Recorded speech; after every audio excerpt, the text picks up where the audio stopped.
Guillaume Simard, bienvenue sur Ça se passe. Salut Frank. Comment tu vas? Ça va bien? Content d'être là. Ouais, je suis content de t'avoir. Je pose tout le temps la question aux guests. Te rappelles-tu comment on s'est connus? Ouais, je me suis fait inviter chez Lucas, qui est un de tes chums, si je me trompe pas. Je me rappelle pas exactement pourquoi je me suis ramassé là, mais t'étais là, puis c'est là que j'ai fait ta connaissance. On a mangé du barbecue, on a fait un tour de char, puis on a jasé de plein de trucs. Exact. C'est moi qui ai fait du social engineering pour te rencontrer cette fois-là. Pourquoi tu voulais me rencontrer? Ça, je m'en rappelle pas. Ouais, aujourd'hui, j'estime notre relation, puis t'es une personne que je respecte beaucoup, fait que je suis content de l'avoir fait. Je pense que je venais de vendre Snipcart. Oui. J'étais un peu sur un high d'en parler à du monde, d'avoir le feedback de d'autres.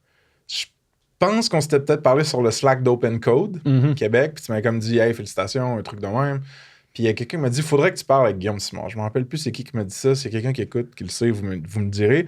Puis là, j'étais comme « OK, mais c'est quoi mon degré de connexion ?» Puis là, Luke, qui travaille chez Shopify, était un bon ami de Vincent Séguin, qui est aussi un ami à toi et qui t'a déjà travaillé et tout ça.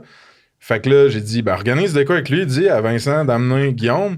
Puis là, j'avais dit « Hey Guillaume, amène aussi ta Tesla, s'il te plaît. » Parce que j'étais high encore de... Il fallait que tu dépenses ce que tu me disais. Je vais dépenser du cash, je vais essayer la Tesla à Guy.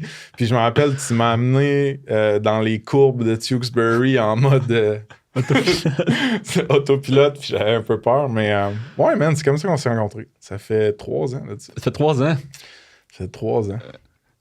Explique donc au monde, mettons, ton background, ça ressemble à quoi, genre en highlight un petit peu, un mini recap? Ouais, moi, je suis un nerd, puis j'ai toujours été... L'informatique a tout le temps été un peu dans ma vie, puis j'étais allé en génie logiciel à l'Université Laval, puis j'ai gradué, j'ai travaillé chez Coveo pendant 6 ans.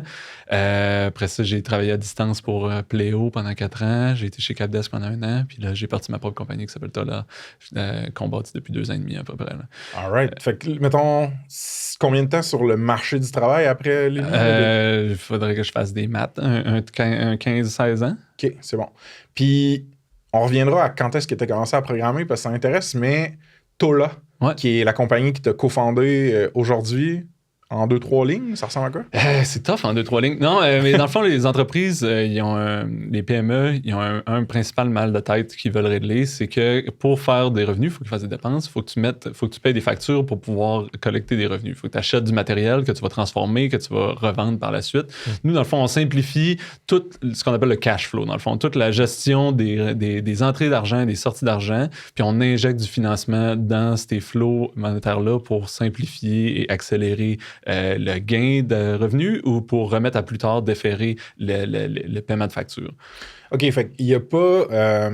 il y a des actions mécaniques, là, c'est-à-dire envoyer de l'argent, recevoir de l'argent, mais il y a aussi un aspect comme de gestion de capital. Ouais. C'est-à-dire que tu peux, dans certains cas, injecter somehow du cash dans certains termes pour faciliter le cash flow d'une PME. Exactement. Fait que dans le fond, il y a comme 4 volets à Tola. Il y a un volet qui est le cash flow visualization puis compréhension, dans le fond, de c'est quoi mon cash flow, quand est-ce que je vais avoir 0 cash, est-ce que je vais être capable de payer cette facture-là qui est due dans 30 jours. C'est bon. Ça, il y a toute la gestion des recevables, fait qu'envoyer des factures aux gens, recevoir l'argent. Un recevable, c'est un montant qui t'est dû suite à un service rendu ou un bien vendu. Fait que là, tu vas envoyer une facture à quelqu'un, tu peux faire ça à travers Tola, tu vas recevoir le paiement, tu vas le recevoir à travers Tola.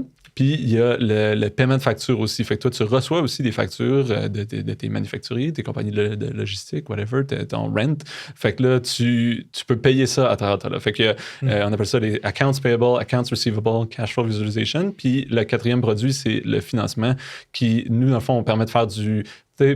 buy now, pay later, un peu, mais pour des factures d'entreprise. Fait que si tu as une facture qui est... Je vais donner un exemple vraiment simple. Tu es une compagnie qui vend des t-shirts, tu achètes des matériaux bruts ou tu achètes des t-shirts blend, puis toi, tu les rebrand, puis tu les revends.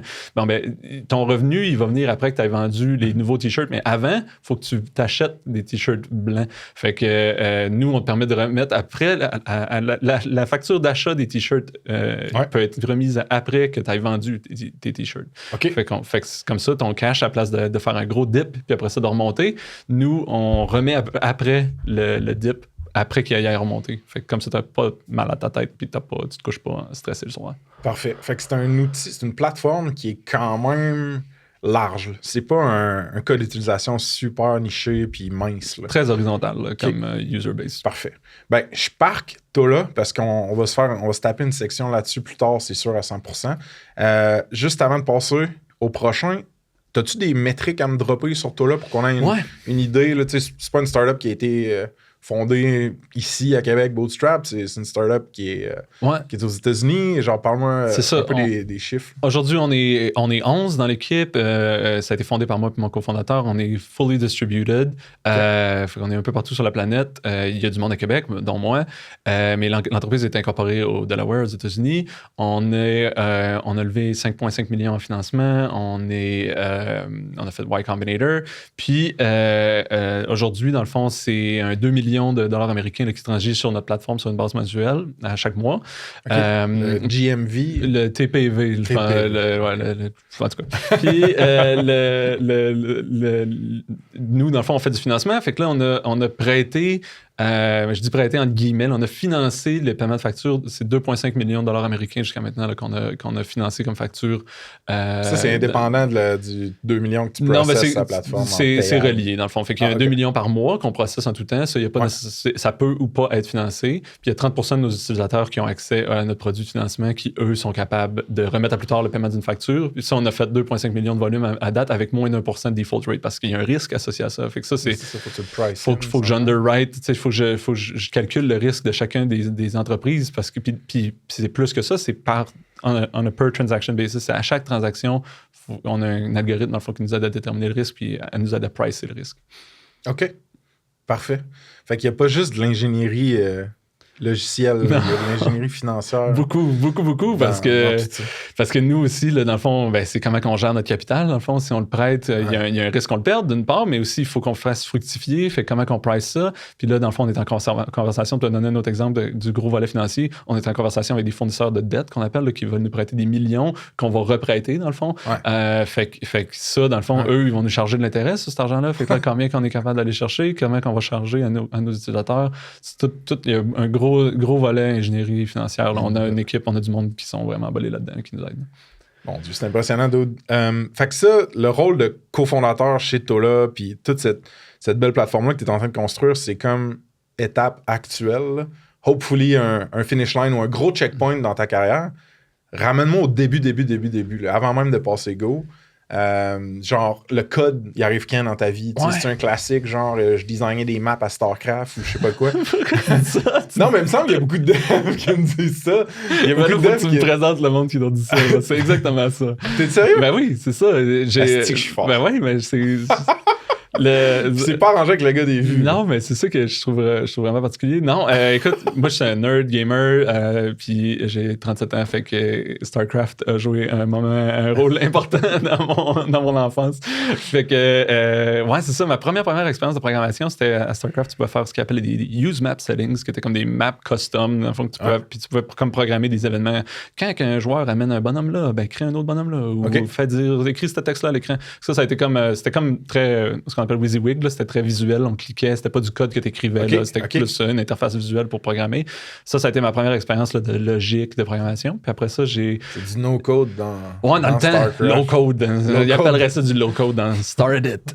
Puis après ça a été... j'avais une TI 80 au secondaire que j'ai... Ça, c'est une vieille console? Non, c'est une vieille... là, je me sens vieux. Non, c'est une calculatrice graphique. Non, c'est correct. C'est moi qui devrais l'expliquer. Fait que tu pouvais taponner, programmer des trucs dessus. C'est ça. Tu pouvais faire genre, OK, tu veux calculer l'hypoténuse d'un triangle. Ben là, genre, tu pouvais faire une petite interface, là, une interface de texte, là, puis dire, OK, c'est quoi ton A, c'est quoi ton B? Le C va être ça. C'est bon. Là, tu pouvais programmer de même un peu. Fait que ça a été mon premier jeu que j'ai fait, là, c'était devine le nombre là, de 0 à 100. Puis là, tu rentres un chiffre. Ça choisit un chiffre au hasard. Tu rentres un chiffre, ça dit si c'est plus haut ou plus bas. Jusqu'à ce que tu trouves le chiffre. C'est ça. Puis là, ça, c'est secondaire, mettons. Oui, c'est secondaire. Ça fait longtemps. Là. Y a-tu... Parce que clairement, à l'université, t'es allé en génie logiciel. Oui, c'est ça. Bon, fait y a-tu, mettons, d'autres side projects ou même side business ou gossage de code que t'as fait genre cégep uni? Non, ou on s'en va pas mal dans la carrière là, après? Là.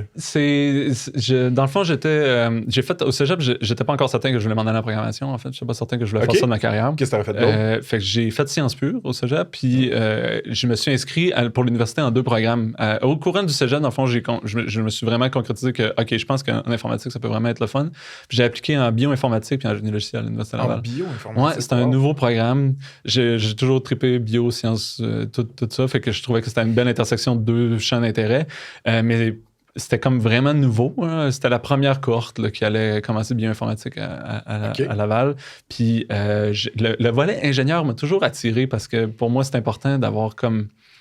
Je trouve que dans le monde d'ingénierie, tu as toujours des nouveaux défis, puis tu as toujours des opportunités de faire de quoi de nouveau, puis de plus difficile, puis de plus gros. Fait que ça venait me chercher dans le fond. Là. Il y avait comme un volet qui pouvait nourrir mon ambition. Parce que moi, je pouvais pas choisir une carrière où j'allais starter au maximum de mon potentiel dès le départ. Là, mettons, ton salaire que tu as après 1 an, après avoir gradué, c'est le salaire que tu vas pas mal avoir 10 ans après avoir gradué. Ça, c'était pas une option pour moi. Il fallait que je level up. Là. Pourquoi? T'as-tu toujours été comment, genre, cette compétitivité-là? Ouais, ou... c'est comme... toi-même? C'est comme un besoin de me prouver. C'est comme un besoin de me dépasser. Puis c'est une mesure... plus concrète un peu. Ouais, mais c'est une mesure inadéquate, puis oui, je comprends là, que ton salaire, c'est pas ce que tu vaux, mais c'est une mesure, puis c'est la meilleure que j'ai de savoir, dans le fond, que, OK, clairement, là, j'ai acquis des skills, je me suis amélioré, j'ai un plus grand impact, puis ma valeur a augmenté, fait que je suis rendu meilleur, j'ai besoin de m'améliorer tout le temps.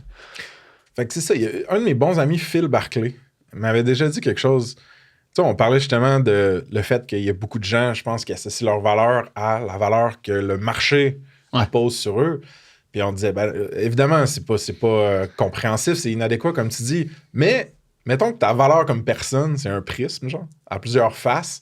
Et une de ces faces-là, que c'est le marché qui dit combien que tu es capable de valoir dans... C'est que c'est une dimension parmi tant d'autres, mais je peux comprendre pourquoi, chez plusieurs personnes, c'est quelque chose qui est une force, je vais dire, mettons, positive, motivante. Une force de motivation. Puis tu sais, c'est même pas pour me comparer à d'autres. C'est pour moi de dire, OK, j'avance. Dans le fond, c'est vraiment par rapport à moi. Tu sais, ça pourrait être n'importe quoi, les chiffres. C'est juste, je veux que le chiffre grossisse. Mais ça, j'aime ça. Il y a une compétitivité qui est plus individuelle, puis pas genre de voisins gonflables ou de mon pote, il a levé plus de cash que moi, hostie, genre, tu sais. OK. Fait que là, tu fais ton bac, tu commences ta carrière chez Coveo. Ouais, c'est ça. Petite start-up. J'ai vu, c'était une petite start-up. J'ai vu Marc Sans Façon qui était sur le podcast il n'y a pas si longtemps, qui était venu donner il avait fait un dîner à l'Université Laval pour recruter des stagiaires, puis il donnait de la pizza. Puis moi, étudiant, je viens du Saguenay, j'étais rendu à Québec. Ouais, fait que là, tu sais, dans les résidences de l'Université Laval, là, de la pizza gratuite, tu dis pas non. Fait que là, j'étais allé dîner là par curiosité. Puis leur espèce de slogan à l'époque, c'était « On cherche les meilleurs ». Puis ça, j'ai comme fait « Chris, moi, j'ai envie de travailler avec les meilleurs, dans le fond. » Fait que s'ils cherchent, peut-être là, je vais les trouver. Okay. Puis j'ai appliqué pour mon 3e et dernier stage à la fin de mon bac là. C'était à l'été, si je ne me trompe pas. Puis je suis resté après. OK. J'ai fait 6 ans chez Coveo. 6 ans? Ouais. Il y a une couple de personnes de chez Coveo ou des ex-Coveo qui sont passés sur le pod. Fait que, bon, c'est une plateforme à la base, un gros moteur de recherche pour Enterprise. Ensuite, c'est aussi devenu une plateforme, je pense, de personnalisation des expériences numériques. Leverage beaucoup l'IA générative. Fait que c'est une grosse bébite. Toi, dans ton passage individuel, y a-tu des trucs ou des personnes qui t'ont marqué? Genre, y a-tu des highlights qu'on peut creuser un peu? Il y a tellement de trucs, là. C'était vraiment formateur pour moi, là, Coveo.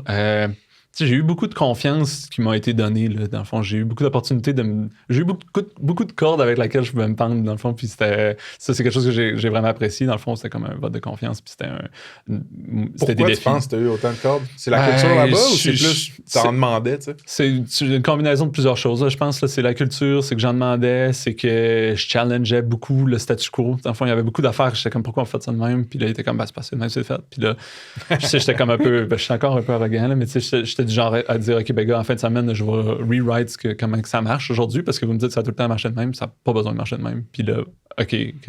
Puis là, tu sais, Coveo a une culture de quand même célébrer les initiatives, puis les résultats, puis pas juste prendre le statu quo pour acquis. En termes d'événements là, marquants, ben, je mettrais Coveo Blitz, dans le fond, le concours de programmation, là, qui tu sais, je peux absolument pas... C'est pas moi qui ai créé Coveo Blitz, là, vraiment pas, mais j'étais dans cette équipe-là là, des débuts. C'était des conversations que j'avais au début avec Marc Saint-Fasson, Richard Tessier, Laurent Simoneau, de genre, comment on fait pour attirer plus de talents, comment on fait pour aller chercher d'autres gens qui trippent comme moi, je trippais, tu sais, puis on avait pas brainstormé. Fait que là, même au début de ta carrière, quand tu es clairement un contributeur individuel, il y a quoi? Il y a cette conscience-là ou ce désir-là de réfléchir à hey, pour builder de quoi de plus gros, il va falloir plus de monde, puis comment je fais pour attirer du monde puis gérer du monde, ou genre... La conversation initiale, c'était plus comment on fait pour aller chercher un autre Guillaume, tu sais, ou comment on fait pour aller chercher... Ben, tu sais, ça sonne... J'ai ça, tu sais, je veux pas me vanter, puis mais c'était carrément ça, là, Laurent Simoneau m'a invité dans son bureau, puis il m'a dit qu'il était... Il est CTO, lui, aujourd'hui? Ouais, aujourd'hui, CTO, puis il était avec Marc puis Richard, puis il dit, tu sais, comment on fait pour aller chercher d'autres mondes comme toi, tu sais, c'est quoi qui va les attirer chez Coveo? Puis il a dit, on pourrait faire un concours de programmation, puis c'était déjà dans l'air, je pense, là, chez Coveo, puis c'était vraiment pas ça, la spark initiale, c'est juste que là, on a mis du gaz là-dessus, puis on a fait ça. Fait que Blitz, dans le fond, au début, dans le temps, il y avait une équipe de Coveo qui participait. Fait que ça, j'étais dans les premières équipes, dans le fond, qui compétitionnaient. Puis après ça, j'ai comme un peu pris la torche à faire le concours avec plein d'autres personnes. Puis alors qu'on s'est dirigé dans le cloud, dans le fond, puis je vais parler du cloud. Puis jusqu'à la toute fin, dans le fond, là, j'ai vraiment aimé ça là, pendant les 6 ans que j'étais là, quasiment. Il y a eu des Blitz. Fait que ça c'est un highlight for sure. Juste l'événement, c'était toujours le fun. Pourquoi? Juste l'espèce de densité de monde crinqué, quelque chose, moi, l'énergie, genre. Je carbure au hype, là. Si tu me pousses du hype, je l'amplifie x10, puis je suis heureux là-dedans, là. Fait que une espèce d'environnement où tout le monde est fébrile, puis il y a une énergie dans l'air, ça, là, c'est genre mon paradis, là. Okay. Fait que ça, c'était vraiment trippant. Puis aussi, il y avait beaucoup de... Tu sais, on pouvait tester de nouvelles technologies. C'était comme un gros carré de sable. On pouvait faire ce qu'on voulait avec Blitz. C'est-tu legit de qualifier ça de hackathon un peu? Moi, je dirais pas. Ben, le projet lui-même, peut-être un peu. L'organiser le concours, il y a un volet hackathon dans le sens où on se dit, bon, qu'est-ce qu'on fait cette année? Puis let's figure it out. Mais le concours lui-même, non. Là, c'est pas un hackathon parce que c'est pas genre, voici des données, faites ce que vous voulez. C'est vraiment, voici le défi que vous avez à remplir avec des règles très strictes que le meilleur gagne. C'est moins lousse, là. Ouais, vraiment. C'est vraiment plus encadré. Comment tu définirais ça, un hackathon? Parce que j'avais cette discussion avec Berge récemment, avec Alex, que tu as rencontré. Moi, hackathon, pour moi, j'en organise souvent. Dans toutes les compagnies que j'ai participé, chez Coveo aussi, les hackathons, je pourrais en reparler, mais c'est 2 choses. Il y a 2 règles pour moi dans un hackathon. Tu n'as pas le droit de travailler sur ce que tu travaillerais normalement. Fait que c'est pas genre d'over. puis à la fin, il faut que tu démos, peu importe. Genre, que tu n'aies pas de résultat, que tu as appris de quoi. Genre, tu vas avoir appris de quoi. Démo, fait que pour moi, c'est ça un hackathon. Fait que c'est genre vraiment ouvert, puis tu peux après ça dire, ben on va faire un hackathon sur cette thématique-là, où on a ces données-ci, qu'est-ce que vous pouvez faire comme application. C'est-tu absolument ou souvent dans l'intérêt de la compagnie quand même? Ouais. OK. Ben, c'est pour ceux que tu as fait dans les compagnies. Ouais, mais tu mets une bande d'ingénieurs puis tu leur dis essaye de quoi, ça va tout le temps être un peu dans l'intérêt de la compagnie parce que même, tu sais, mettons chez Pléo, on a fait des hackathons autour de on pourrait peut-être réécrire notre code Java en Kotlin, on va l'essayer, voir. Puis à la fin, Pléo, il y avait juste du Kotlin qui s'écrivait à la fin, puis du JavaScript, mais il n'y avait plus de Java qui s'écrivait. Fait que des idées comme ça, brainstormer, ça peut être vraiment adjacent, genre, j'essaie cette nouvelle technologie-là, je sais pas ce que ça va donner. Puis finalement, tu tombes sur un filon. Ça coûte pas cher, là, même souvent, les hackathons, mettons chez Coveo, on faisait ça souvent à la fin de semaine ou on faisait ça les soirs. Fait que, ça coûte rien. Tu payes du Saint-Hubert à une gang de monde, puis après ça, on a fait 20 expériences, puis il y en a peut-être une qui a une chance d'avoir de quoi. Mais les Highs chez Coveo, à l'origine, ça a été un projet d'hackathon. C'était Michel Lemay qui avait fait ou en tout cas, c'était un des stepping stones sur qui a amené Coveo à son investissement des AI. En tout cas, de ma perception. Là. Ouais. C'était Mike qui avait fait de quoi sur les données je pense de Usage Analytics, dans le fond, puis il avait fait une preuve de concept. C'était malade. La valeur, justement, que ça a, ces hackathons-là, c'est de sortir du train-train quotidien puis de se permettre un peu d'expérimenter puis de rêver sur des choses que normalement on prend pas le temps de faire. Chez Snipcar, on l'avait fait vers la fin. Après avoir été acheté par Duda, puis il y a des prototypes qui étaient sortis, là, que le monde faisait un démo, on était comme, man, ça fait genre 6 ans qu'on parle de ça, genre en buvant un verre entre collègues le vendredi, mais on le fait pas, puis là, c'est là, genre, c'est malade. C'est tout à fait ça. C'est le double-edged sword des hackathons, c'est que là, t'as le senior manager qui fait « Ah ouais, ça prenait juste une fin de semaine faire ça, avoir su, tu sais, puis on le ship en production demain, puis on le vend. » C'est pas... C'est de cadrer les attentes de... managériales. Ouais. T'as mentionné en passage le cloud. Ouais, c'est ça. Ton passage fit avec le passage au cloud de Coveo. Exact. Fait que j'étais dans l'équipe des connecteurs à l'époque. Puis, qu'est-ce que ça veut dire, connecteur? Les connecteurs, c'est ceux-là qui indexent le contenu. Coveo, c'est un index, dans le fond, qui te permet de rechercher tes données, peu importe où ils sont. Mais pour avoir ces données-là, il faut que le terme anglais, c'est que tu crawls, que tu télécharges, dans le fond, puis tu les mets dans un index. Fait que l'équipe des connecteurs fait des morceaux de code qui sont capables d'aller télécharger toute l'information d'un système externe. Fait qu'il y a un connecteur Outlook, mettons Exchange, pour aller chercher les informations de tes emails. Il y a un connecteur Dropbox pour aller chercher Fait qu'il y a une librairie complète de connecteurs. Moi, j'étais dans cette équipe-là. Puis là, Laurence Monod a eu une idée de génie qui a dit on va aller dans le cloud. Puis à l'époque, le cloud, là, c'était rien. Là. C'était Salesforce. Puis ça s'appelait pas le cloud, ça s'appelait No Software. Basically, Salesforce se positionnait comme on n'est pas du software.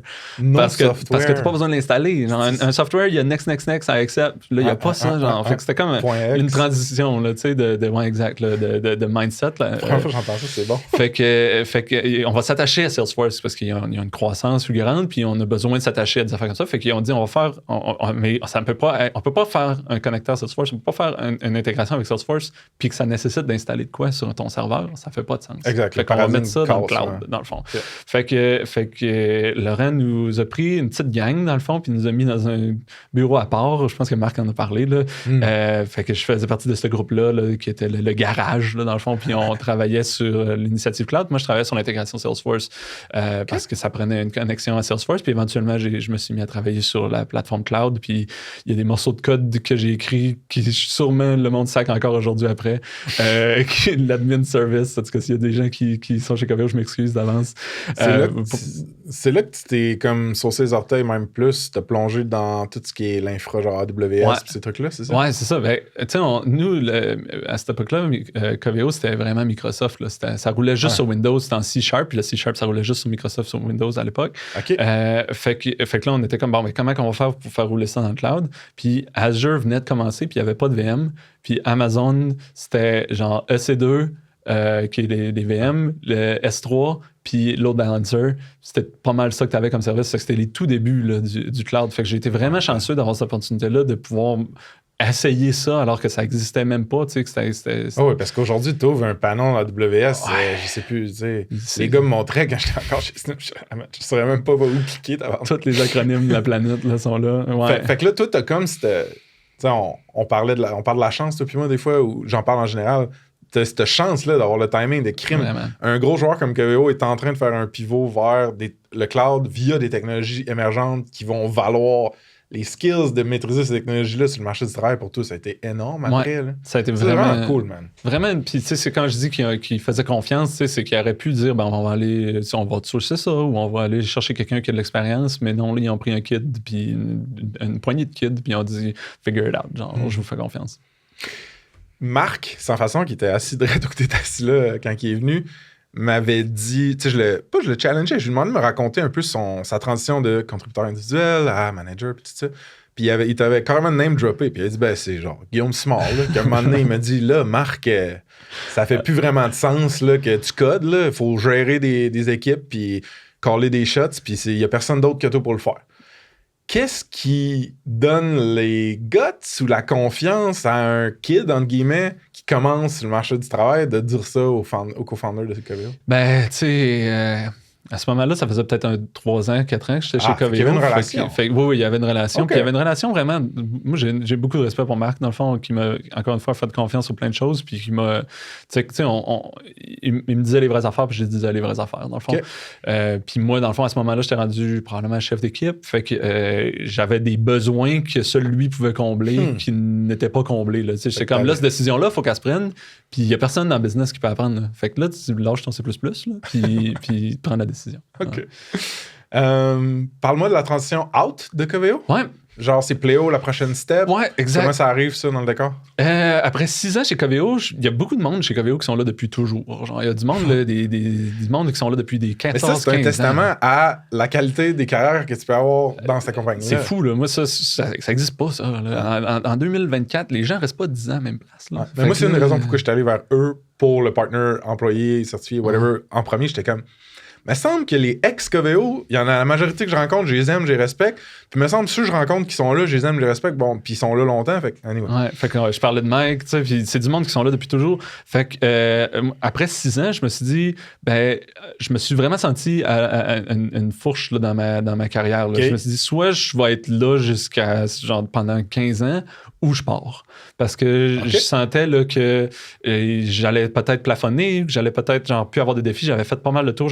J'avais déjà lancé, j'avais fait la plateforme cloud, on avait fait Usage Analytics qui éventuellement a powered le AI, puis j'étais sur la plateforme d'AI. Fait que là, j'étais comme, OK, bon, mais là, j'ai fait tout ça, là, c'est quoi la prochaine affaire? Puis j'étais allé prendre une marche justement avec Marc, puis j'ai dit, c'est quoi la prochaine affaire? Puis on était comme, il n'y a pas vraiment de prochaine affaire. En ce moment, c'est pas clair. C'est ça. Fait que tu pourrais devenir directeur, puis j'étais genre, je pense pas que je suis rendu là encore, tu sais, j'ai besoin de nouveaux défis.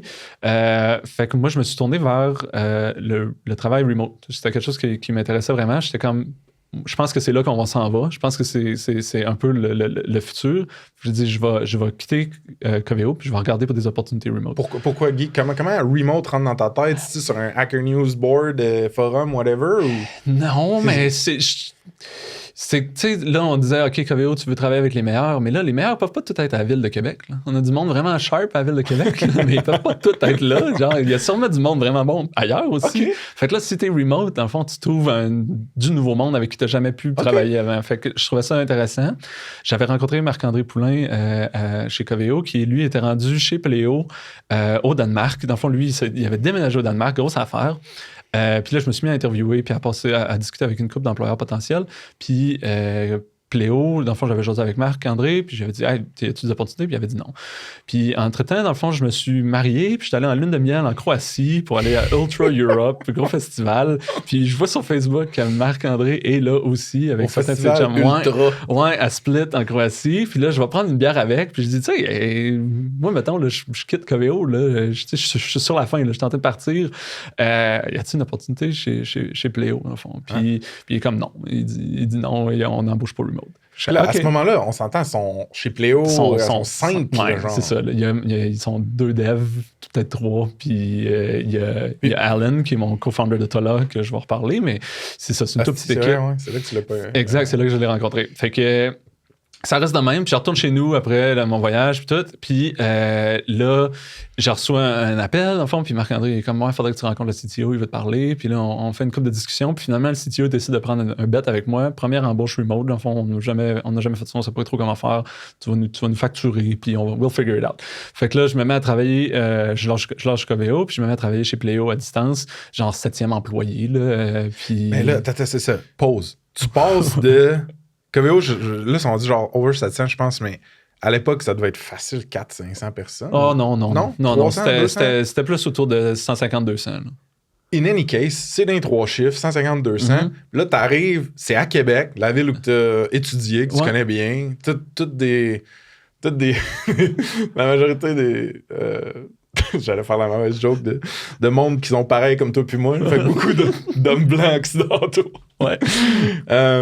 Mais là, t'arrives genre dans une startup remote au Danemark, à Copenhague, qui sont 6 au lieu d'être 250. Tu pognes-tu un genre de 2 minutes ou qu'est-ce que c'est? C'était tout encore des hommes blancs occidentaux. Non, mais je pogne-tu...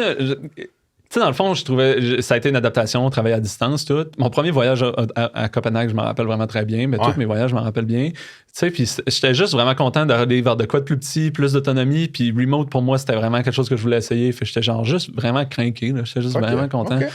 Ouais, fait que c'est ça. Fait que j'ai commencé là, puis ça a été vraiment T'as fait combien de temps? J'ai fait 4 ans chez Pléo. J'ai commencé comme individual contributor, bâti plein de trucs. Ma première affaire, ça a été le système de détection de fraude, puis finalement, j'ai bâti plein d'affaires là-bas. Puis à la fin, je suis devenu directeur. Puis c'était vraiment trippant. Dans le fond, c'était une super bonne école parce que, un peu comme Coveo, dans le sens où chez Coveo, ils m'ont dit, gars, on va faire du cloud, on sait pas comment, figure it out. Pléo, c'était on va faire du remote, on sait pas comment, figure it out. Fait que, tu sais, c'était vraiment trippant. Puis à la fin, quand je suis parti, on était des dizaines d'employés à distance un peu partout sur la planète. Du monde, tu sais, t'as parlé avec Max, t'as parlé avec Will, t'as parlé avec plein d'autres gens qui ont pas. Francis, lui, il a déménagé là-bas. Là. Lui, c'est un autre spécimen. Mais c'est plein de gens, dans le fond, qui, grâce à Marc-André, puis grâce à la confiance que Pléo a eu envers moi, on a pu créer ça, ces opportunités-là pour ce monde-là. Qu'est-ce qui a été le plus dur dans cette espèce de MVP de construction de culture remote? Ouais. Genre? C'est... Quand tu parles de remote, en tout cas, mon expérience, quand tu parles de remote, les gens pensent à OK, on va pas au bureau, dans le fond. Fait que tu travailles de chez toi. Oui, je travaille de chez moi, mais ça, c'était pas ça le plus gros défi. Le plus gros défi, c'est de loin, je ne partage pas un fuseau horaire avec la majorité de mes collègues. C'est ton number one, ça. Vraiment, de loin. Encore à ce jour? Oui. Oui. Puis mettons que tu as une tarte là, avec 100%, puis des défis de travailler à distance, pas partager un bureau, c'est 10-20%, pas partager un fuseau horaire, c'est 80%. Fait que si tu dis... Facilement. Oui, vraiment très confiant de ça. Si tu dis, mettons, OK, tout le monde travaille, on travaille à distance, mais tout le monde est à Québec, Mexique, Brésil, ça va être vraiment plus facile que si tu dis, plus tu t'éloignes, plus c'est difficile, dans le fond. Pourquoi? C'est une combinaison de choses. De un, si tu n'as pas d'overlap ou moins d'overlap avec les autres, tu as moins de contacts, c'est plus difficile de créer des liens avec les gens avec qui tu collabores sur une base régulière. De deux, la communication asynchrone, c'est beaucoup moins naturel pour les gens. Il faut que tu écrives plus, il faut que tu sois plus explicite, il faut que tu prennes tes décisions en public, il faut que tu enregistres tous tes meetings, il faut que tu sois conscient que si tu écris à ton chum, ton collègue, pendant qu'il c'est ton après-midi, mais c'est sa soirée, tu vas le déranger potentiellement. Fait qu'il faut que tu gères plein d'affaires qu'il faut que tu changes dans tes réflexes, dans tes habitudes de communication, de collaboration qui ne s'appliquent pas de la même façon du tout quand tu ne partages pas de fuseau horaire ou quand plus la différence est grande, plus le défi est grand. Moi, j'ai jamais, je serais pas capable de travailler avec un 12 heures de décalage là, où tu t'es même pas réveillé en même temps ou pas au travail en même temps. Ça, c'est l'extrême. Je l'ai fait, moi, puis j'étais le seul qui était en Asie du Sud-Est à 12-13 heures de différence, puis j'étais émotionnellement et intellectuellement déconnecté. Ouais. C'était vraiment tough. Mais tu sais, nous aussi, on avait zéro une culture remote à cette époque-là, fait que le noyau de fun, puis de défis, puis de communication, il était tout à Québec, genre. Fait que moi, perso, j'avais trouvé ça tough. Fait que toi, tu as réussi à monter un funnel d'embauche qui fonctionnait partout sur la planète. Tu ciblais-tu des zones spécifiques quand tu voulais faire des embauches à distance pour Pléo, mettons? Non, on ciblait pas de zones spécifiques. On essayait de se contenir un peu sur la côte est américaine, l'Europe, puis jusqu'à, mettons, 1+2 fuseaux horaires. Là. Fait que, tu sais, on n'allait pas en Asie ou on n'allait pas en Californie, par exemple. Fait qu'on essayait de se restreindre un peu géographiquement, là, mais c'était pas genre, OK, ce pays-là ou cette région-là. Là. J'avais un collègue incroyable en Afrique du Sud. J'ai du monde en Argentine. Fait que, tu sais, c'était all over the place, là. Si tu avais à estimer, mettons, au moment où toi, tu étais encore là, le pourcentage de la workforce qui était à distance versus au Danemark ou du moins, il y a des nouveaux bureaux en Europe. Oui, il y a des bureaux un peu partout. Là. Aujourd'hui, en fait, il y a un bureau à Montréal, Star. T'es sûr? Ils ont comme un je sais pas s'ils l'ont encore, mais il y avait un coworking space pendant un bout. C'est uniquement en engineering, dans le fond, en produit, qu'il y avait du monde à distance. Fait que pourquoi? Parce que que c'était toi. Je veux pas dire ça, là, mais c'est parce que c'était là qu'il y avait du besoin. Il était capable d'embaucher les vendeurs localement. Puis, tu sais, en vente, c'est une autre. T'as besoin de comprendre la culture locale, t'as besoin de parler le langage, t'as besoin de. Fait que la game est un peu différente. Mais en support, ça peut être cool. Ouais, ça peut être cool, mais là, le support, encore une fois, t'as besoin de parler la langue. Fait que si t'as un client danois, tu veux comprendre les règles de comptabilité danoise. OK. Fait que c'était plus. Tu sais, puis je n'ai eu des discussions. Je me suis longtemps astiné par rapport à ça. Dans le fond, moi, j'étais comme, permettez à tout le monde d'être remote. Puis, j'avais des vendeurs qui étaient comme, je voudrais juste aller passer un mois aux États-Unis, puis j'aimerais ça pouvoir continuer à travailler. Puis c'était quand même jamais une possibilité. C'était toujours beaucoup de friction par rapport à ça. Okay. Puis ça, je trouvais ça tout le temps injuste parce que les gens, ce qu'ils disaient, c'est facile pour les ingénieurs, dans le fond, de travailler à distance. J'ai besoin d'Internet. Mais tu sais, penses-tu que le premier qui a dit on va travailler à distance, on va collaborer online, il a fallu qu'il prouve que ça se faisait puis que c'était facile, tu sais, mais il y avait comme cette peur-là d'essayer d'innover puis de l'essayer. Genre, c'était comme non, on donne pas cette liberté-là. Fait que juste en engineering, je sais pas, là, la proportion, là, j'aurais envie de dire 40-60 dans le fond en engineering, 40% remote, 60% à Copenhague. Puis là, toi, t'étais combienième embauche chez Pléo? Genre 7e. 7e. Quand t'es parti, vous étiez combien? Ah, on était 250, je pense. Ça avait grossi pas mal, là. Puis les séries de financement sont passées de genre... Toi, il n'y avait rien quand t'es rentré? Non, il y avait eu un pre-seed, là, je pense. Là. Il y avait eu un chèque, puis quand j'étais là, ils ont levé les premiers seeds, puis j'étais là pour la série A, la série B. Ça fait que t'as vu l'hyper-croissance dans une startup, dans un SaaS. Où c'est que je vais aller avec mes skis? Je pense, les actions, les stock options, excuse-moi. Fait que là, t'es le premier, c'est une compagnie, clairement, qui a une valorisation sûrement impressionnante. Aujourd'hui, importante, disons. La dernière ronde de financement là, que Pléo a faite, la valuation est de 4,9 milliards. Là, bon, exact. C'est impressionnant pour moi. Sais-tu quelque chose? Parce que chez Coveo, il ne devait pas avoir ça, là, les stock options, quand tu rentrais à l'époque. J'ai eu des stock options de Coveo. C'est Coveo qui m'a appris que ça existait. OK, je pensais pas, excuse. Bon, parle-moi un peu de ça. Ouais. Encore une fois, c'est Laurent Simoneau qui m'amène dans son bureau puis qui dit « Hey, on va te donner des stock options. » Puis je dis « genre, c'est quoi ça? » C'est avant que ce soit public. Ouais. Fait que ça, j'ai trouvé ça super intéressant. En fond, j'étais zéro conscient que ça existait, puis j'étais zéro conscient que c'était une option, parce que Coveo aussi était financé par du capital de risque, puis était privé à cette époque-là. Fait que ça a été super cool. Puis à la fin, quand j'ai quitté, dans le fond, j'ai pu exercer mes options, puis acheter des actions. Je suis devenu actionnaire de Coveo. Je suis toujours actionnaire aujourd'hui de Coveo. Super, wow, j'ai pu vendre là, dans différentes... j'ai eu des opportunités de vendre dans différents événements de liquidité qui ont eu lieu entre le moment que j'ai exercé mes options puis le moment où il y a eu l'IPO. OK. Ouais, fait que ça, j'étais déjà conscient un peu. Touché à ça. Exact. Fait que là, t'arrives chez Pléo, t'es-tu en mode genre, hey, je négocie ça quand même, c'est important pour toi, genre?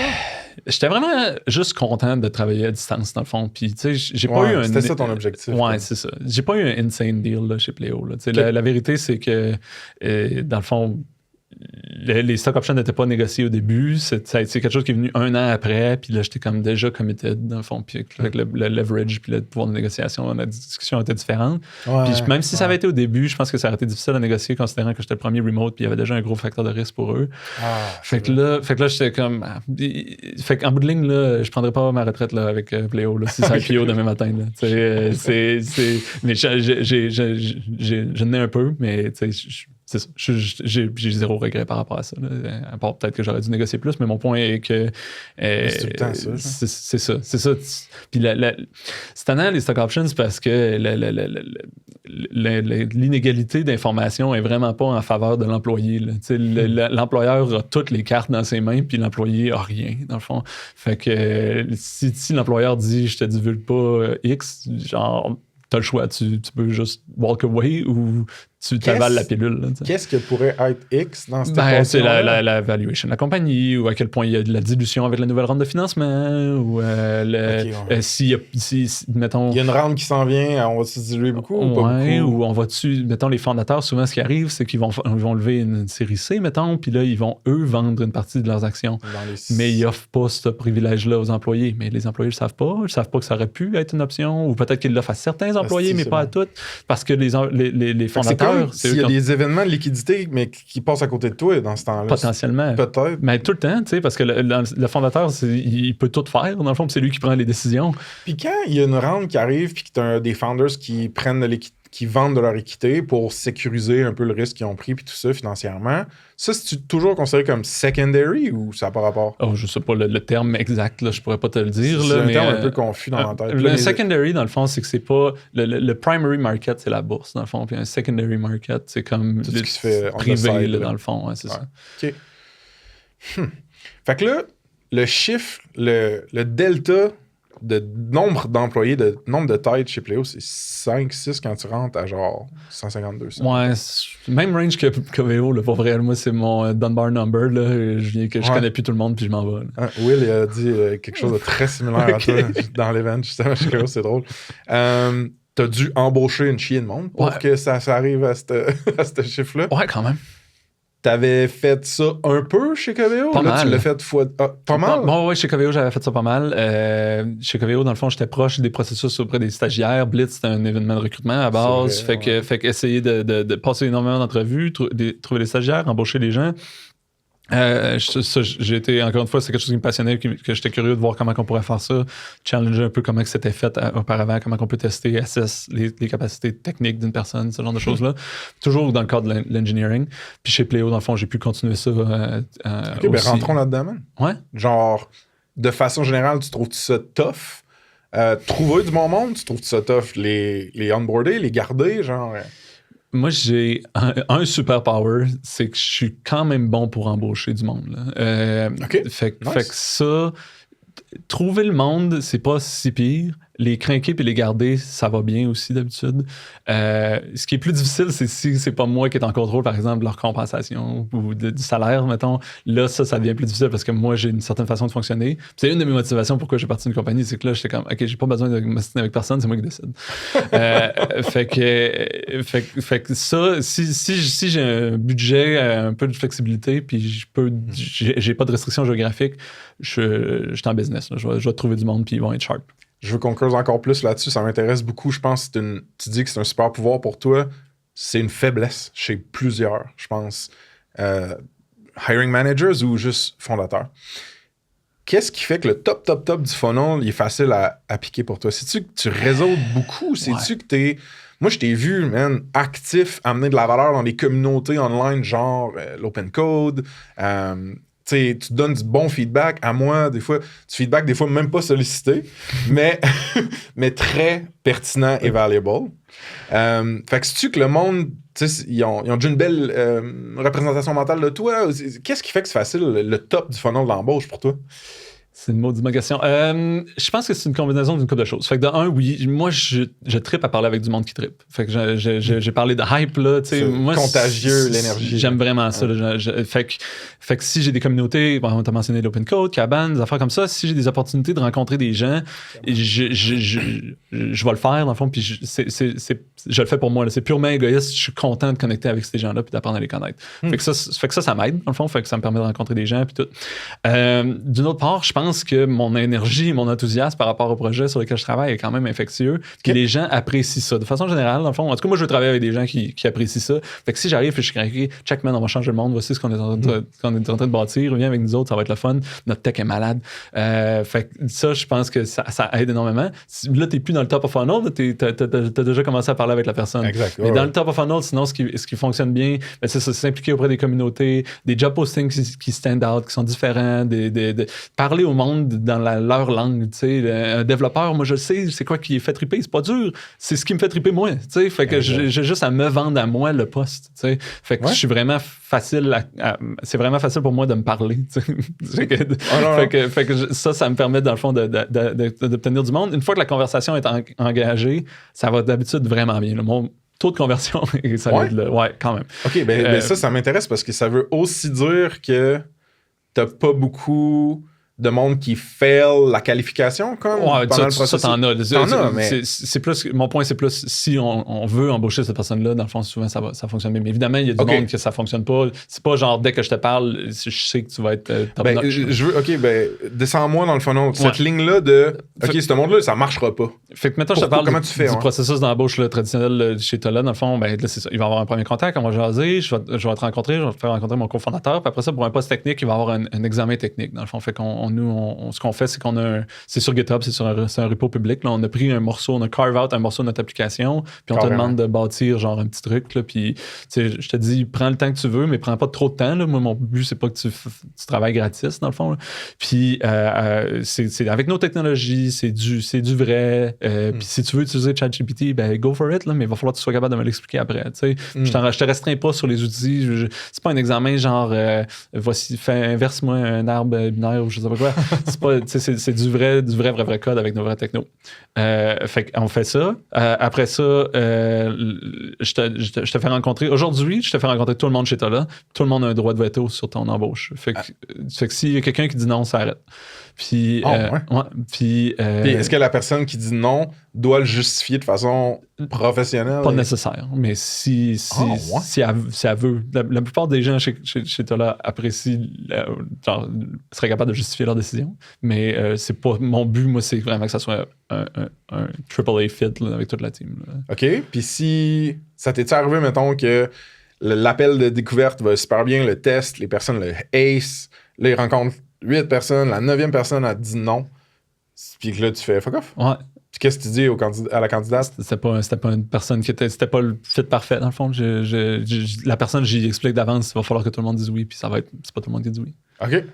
Wow. Ouais, c'était vraiment... Tu peux pas compromettre sur tes embauches, dans le fond. Là. C'est ça... Surtout early stage, dans le fond, c'est juste ça ta compagnie. Là. C'est ton monde, dans le fond. Fait que c'est pour ça, moi, que le remote, c'est vraiment important parce que ça te permet d'aller chercher du monde vraiment sharp, peu importe où ils sont, puis du monde qui fit vraiment dans ta culture. Puis c'est pour ça que pour moi, c'est important aussi d'avoir des opinions prononcées, puis de dire, OK, check, this is what we stand for. Là. C'est ça nos valeurs. Puis ça, c'est non négociable. Puis en étant vraiment...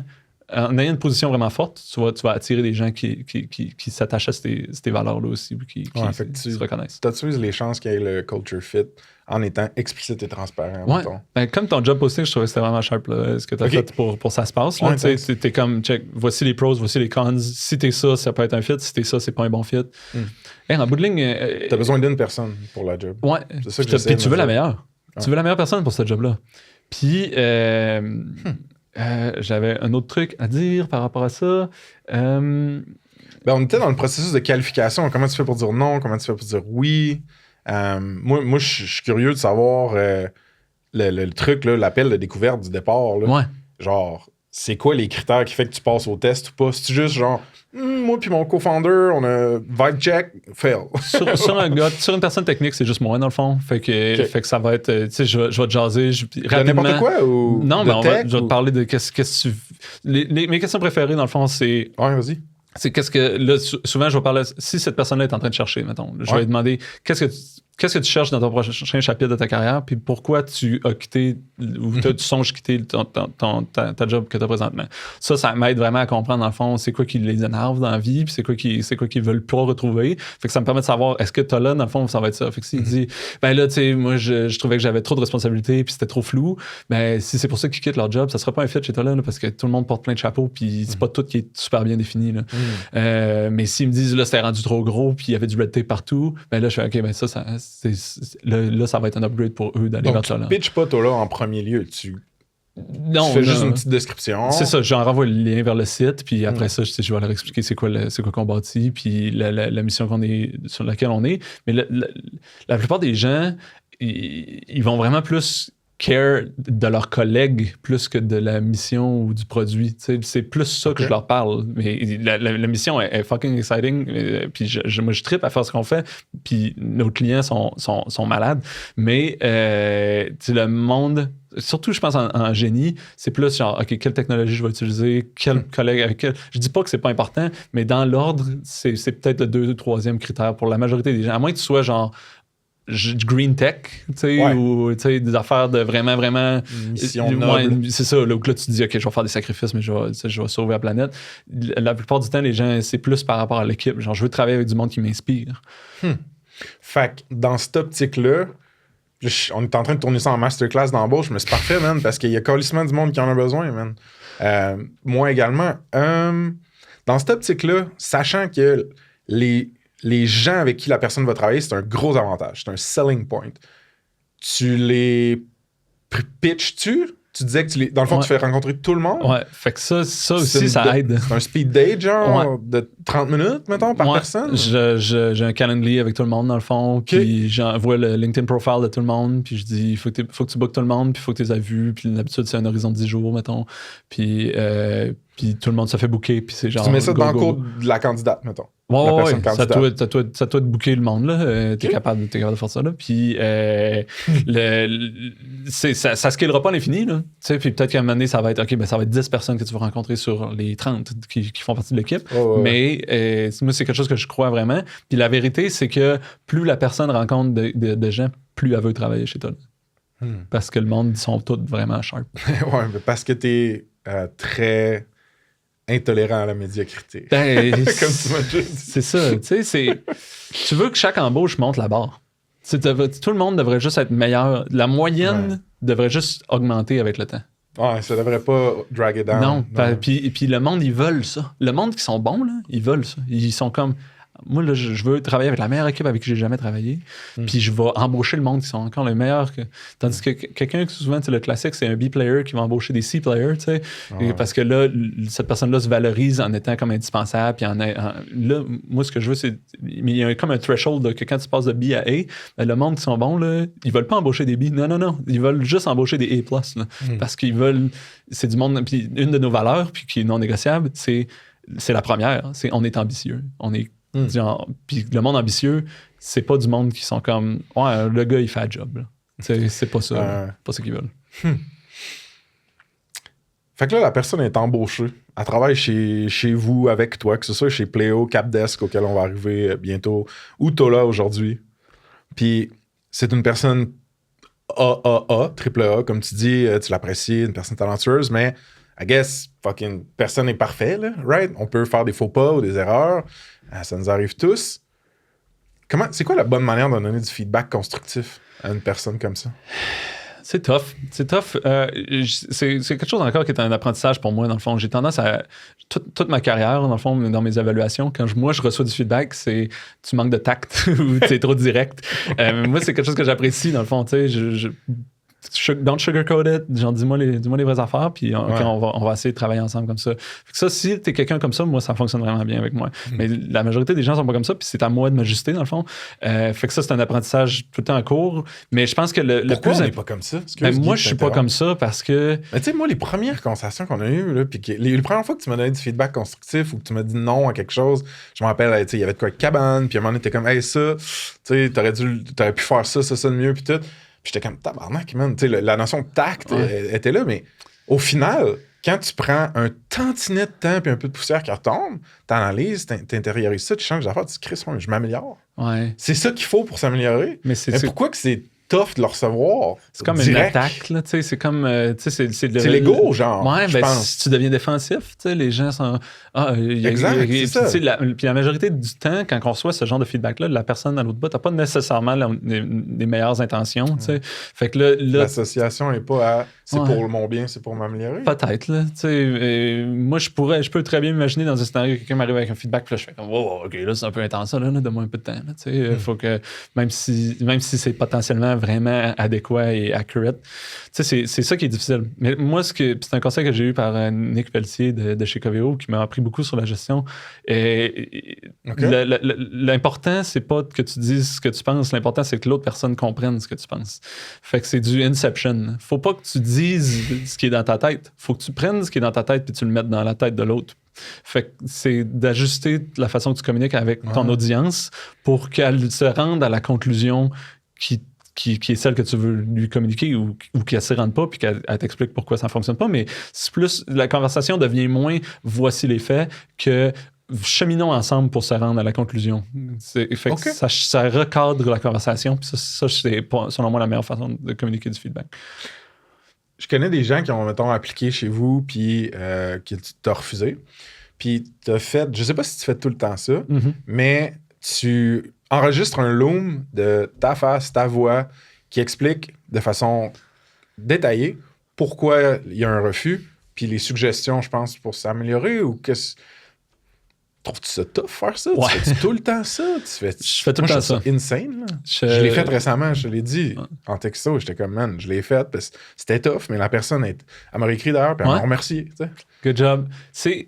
Le rejet, c'est tough. Là. Puis quand tu cherches une job, là, tu te mets dans une position vulnérable, puis t'as pas, tu vas te faire dire non plein de fois, puis c'est pas confortable, dans le fond. Fait tout ce que tu peux faire en tant qu'employeur pour rendre ça plus humain, je trouve que c'est quelque chose qui vaut la peine puis qui c'est du temps bien investi. Fait que ça, c'est ma motivation de base.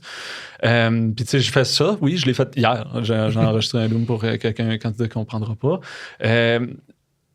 Tu sais, c'est ça. C'est de rendre ça plus humain, de rendre ça plus positif. Puis la réalité, c'est que les gens que tu refuses, c'est peut-être leur coloc, leur chum, leur blonde, leur ami que tu vas embaucher. Ou peut-être pas là, mais peut-être dans 6 mois.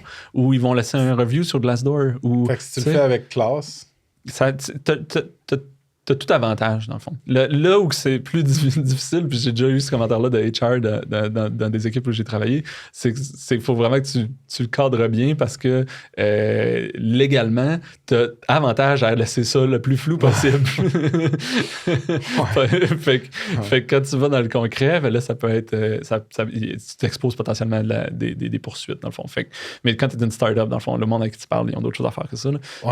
Mais c'est quelque chose à garder en tête. Là, que je me suis déjà fait advice de plus faire ça. Tu m'as dit justement que le tax, c'était quelque chose qu'on t'a peut-être reproché par le passé. Oui. Mais il y a quelque chose à propos de toi qui m'a toujours... qui m'a impressionné at first, puis ensuite que je pense qu'à certains niveaux, je tente d'émuler. Pour ce qui fait avec ma personnalité, c'est l'efficacité et l'efficience des communications. Puis je m'en rappelle, mon petit ego fragile, la première fois que j'étais DM... je m'en rappelle plus c'est quoi je t'écrivais sur Slack.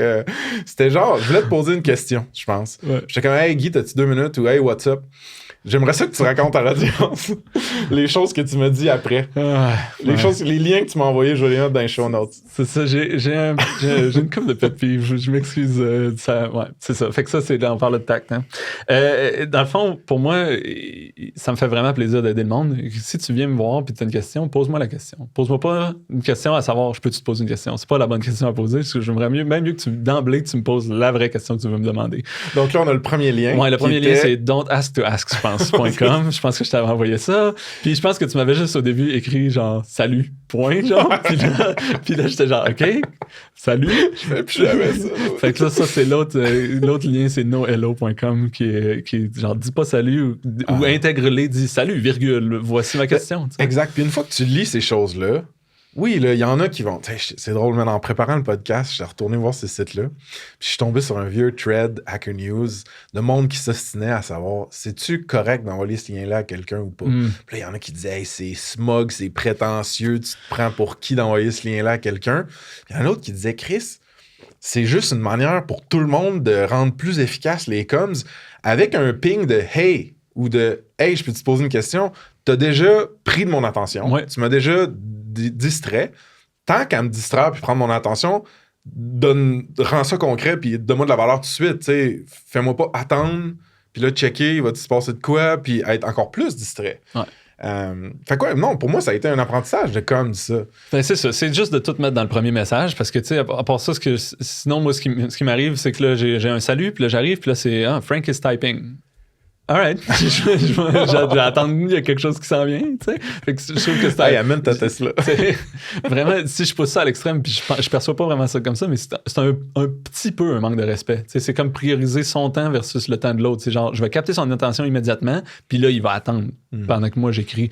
Alors que, genre, tu peux skipper ça, là. Tu peux juste dire, hey, il va avoir une notification, puis il va avoir toute l'information pour... Puis dans le thread... Salut, non, exact. Dans le thread, il y a du monde qui disait, non, mais tu sais, c'est quand même des formules de politesse de saluer les gens, leur demander comment ils vont. Puis il y a quelqu'un qui répondait juste, ouais, mais tu peux faire ça, puis poser la question direct, puis commencer à dire, hey, salut Guy, j'espère que ça va bien, man. Combien ça t'a coûté ta Tesla? Alors, j'arrête. Good. J'ai le goût, avant qu'on passe sur Capdesk, j'ai le goût qu'on parle de la notion de confiance. C'est quelque chose qui m'intéresse parce qu'il y a des fondateurs qui voient ça pas de la même manière. T'en as qui disent, hey, moi, là, genre, tu rentres chez moi, tu dois mériter ma confiance. Tu l'as construit de façon incrémentale en shippant du succès, en ayant des bons coups, en whatever. Il y en a d'autres qui rentrent, qui sont comme, non. Si tu rentres chez moi, ça veut dire que je te fais confiance absolue, mais c'est facile à perdre. Ouais. Fait que genre, ça sonne-tu une cloche? Tu te positionnerais où là-dedans? Ouais. Et un petit peu des deux, mais moi, je suis principalement dans le deuxième camp. Le processus d'embauche permet, entre autres, de déterminer si la personne est la... Ben, pas entre autres, permet de déterminer si la personne est la bonne personne. Fait que tu relies mieux sur ça. Si tu lui fais pas confiance dès le début, ton processus d'embauche est pas bon. Okay. Ça, c'est mon hot take. C'est que si à la fin du processus, t'es comme cette personne-là, il va falloir qu'elle se prouve, ben, elle aurait dû se prouver durant le processus d'entrevue. Pourquoi tu l'as embauché? Okay. Parce qu'elle est pas bonne ou parce qu'elle est peut-être pas bonne. Embauche pas quelqu'un qui dit peut-être pas bon. Embauche quelqu'un qui est bon. Fait que ça, définitivement plus dans le deuxième cas, mais c'est sûr qu'il y a un volet de genre, OK, ben là, avec le temps, je vais encore plus te faire confiance puis tu vas pouvoir m'impressionner. Mais à la base, dans le fond, c'est ça. C'est comme c'est Steve Jobs là, qui disait embauche du monde brillant puis tasse-toi. Laisse le monde brillant faire le truc. Puis c'est un peu ça ma philosophie. Puis là, si une année tu te plantes, tu as besoin d'aide, ben, je vais être là puis on va pouvoir travailler ensemble. Mais si tu fais pas confiance au monde dès le début, ben, je pense que c'est une lacune au processus d'embauche. OK, fair. Compensation. Ouais. Parce que là, on finit notre boucle là, sur justement notre boucle RH. Tu as des croyances, je crois, assez fortes par rapport à le non-arbitrage géographique de la rémunération d'ingénieurs, designers, de personnes en tech. Ouais. Fait que toi, t'embauches remote, toute ta team en ce moment est remote. Puis, je sais pas si... on l'a pas sorti encore, fait que tu l'as pas vu. Will, quand on faisait le show chez Coveo, il m'a dit, ben, je vais te poser une question, Frank. Penses-tu que la valeur d'une ligne de code shippée par toi dans ton sol à Québec versus une personne en Inde a la même valeur? Puis j'étais là, dude, trick question. Là, genre, qu'est-ce que tu veux que je réponde à ça devant tout le monde? Genre, j'étais là, évidemment que genre d'un point de vue technique, ça a la même valeur. Puis là, après ça, j'ai joué l'avocat du diable, mais avant que je fasse ça avec toi, explique-moi ce que tu penses de tout ça. Ouais, je suis définitivement d'accord avec Will là-dessus. Will, c'est un bon ami, puis c'est quelque chose sur lequel on est vraiment sur la même longueur d'onde. Je ne crois pas que la compensation d'une personne devrait être basée sur le coût de la vie de l'endroit où elle vit, parce que moi, c'est du troc. Dans le fond, tu me donnes du temps, tu me donnes un impact, puis moi, je te récompense pour cet impact-là, pour ce temps-là. Okay. Et à mon humble avis, dans la majorité des cas, le temps et l'impact n'est pas... dans l'équation de combien de temps ou d'impact que tu peux mettre, il n'y a pas comme variable où que tu es. C'est pas une variable, dans le fond, qui rentre dans l'équation, donc ça ne devrait pas être une variable qui rentre dans la compensation, parce que ma compensation devrait être fortement corrélée à ton impact, dans le fond. OK. Ceci étant dit, tu as une hiérarchie, ou du moins une distribution de rémunération violemment différente sur la planète Terre. Right? Ouais. Remote, c'est cool, tu peux embaucher partout, mais il y a des référents de rémunération qui vont avoir un gros delta. À San Francisco puis à New York, un ingénieur donné ne va pas être payé le même qu'un ingénieur, mettons, en Amérique du Sud, whatever. Fait que, mettons, je suis naïf, puis noob, je te dis, fait que c'est quoi, tu prends le plus haut puis tu payes tout le monde ce prix-là? Ça ne scale pas financièrement. Le principal argument contre utiliser un seul salaire, il y en a deux, à mon avis. Contre utiliser une seule échelle à la grandeur de la planète, okay. Il y a deux arguments. Il y en a un qui est, on va payer le monde trop cher, dans le fond. Fait que, un peu ce que je viens de dire. Exact. Fait que là, ton gars qui travaille en Europe de l'Est, il va faire un super gros salaire alors que c'est disproportionné par rapport à ce qu'il devrait faire, parce que s'il travaillait localement pour une compagnie locale, il ferait la moitié du salaire ou moins. Fait que ça, c'est le premier argument. C'est un argument d'économie. Dans le fond, tu peux sauver de l'argent si tu payes le monde moins cher parce que tu le dis, ça va être en fonction de la compétition locale et non pas de la compétition mondiale. Exact. C'est un argument de CFO. Puis le deuxième argument, je vais revenir là-dessus. Le deuxième argument, c'est un argument de... on ne sera pas capable de se payer le monde à San Francisco ou on place ça par place où ça coûte cher, dans le fond. Et qu'il y a du gros talent. Il y a potentiellement du talent, ou ça veut dire qu'on se ferme des portes, dans le fond. Il y a des portes qui ne seront pas capables d'être ouvertes, alors que si on pondérait en fonction du coût de la vie, on serait capable d'être à San Francisco et on serait capable d'être en Lituanie. Tu sais, fait que ça, c'est les deux gros arguments que j'entends beaucoup. Moi, dans le fond, le premier argument, je trouve que c'est un argument de CFO. C'est un argument pour je m'excuse, mais pour fourrer le monde. C'est un argument pour sauver de l'argent. Dans le fond, c'est pourquoi je paierais cher si I can get away with it. Je peux lui donner moins. Fait que moi, chez Capdesk, c'était un débat constant parce que moi, je suis arrivé dans une compagnie qui était déjà établie, qui avait déjà ses salary bands. C'était une compagnie européenne aussi, Capdesk, avant d'être acheté par Carta. Ouais. Puis tu sais, encore, Andre, qui est un développeur chez Capdesk, qui est encore là, qui est encore chez Carta, lui, il est basé en Roumanie. Puis le CFO, j'avais le débat entre moi et le CFO, c'était il gagne plus qu'un médecin, ça n'a pas de bon sens. Puis j'étais genre, je m'en fous. Le médecin, s'il est capable de travailler aux États-Unis, de chez eux, là, il va faire de gros salaires. Guess what? Il peut pas. Genre, il n'y a pas cette option-là. Mais Andre, lui, il y a cette option-là. Fait qu'il n'y a pas à être pénalisé parce qu'un médecin gagne moins cher. T'allais au bat? Tout le temps. Ça, c'est un cheval de bataille. C'est a hill on which I'll die. Là, c'est tellement important pour moi. Là. C'est une valeur fondamentale. Là. Puis je me suis pogné chez Coveo, on a ouvert le bureau à Montréal. Puis genre, OK, le monde qui sont à Montréal, est-ce qu'ils vont faire les mêmes salaires qu'à Québec? Non. C'est juste ça, là, déjà là. Puis j'étais genre, OK, si moi je déménage à Montréal, vous allez-tu m'augmenter? Peut-être. Puis si quelqu'un déménage de Montréal à Québec, vous allez-tu diminuer? Ouais.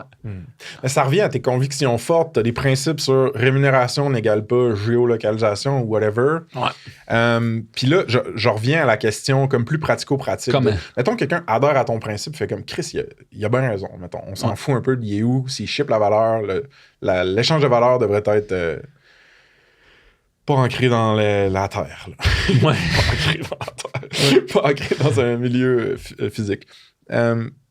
Comment tu prices? Comment tu fais ton échelle de rémunération? Je t'avais dit, tu te mets-tu au top? Ouais. Non, parce que tu pas payé. Fait que comment tu...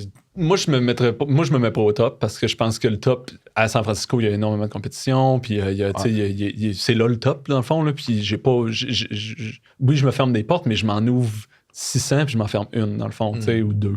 Fait que comment moi, je fonctionne, puis là, c'est pas...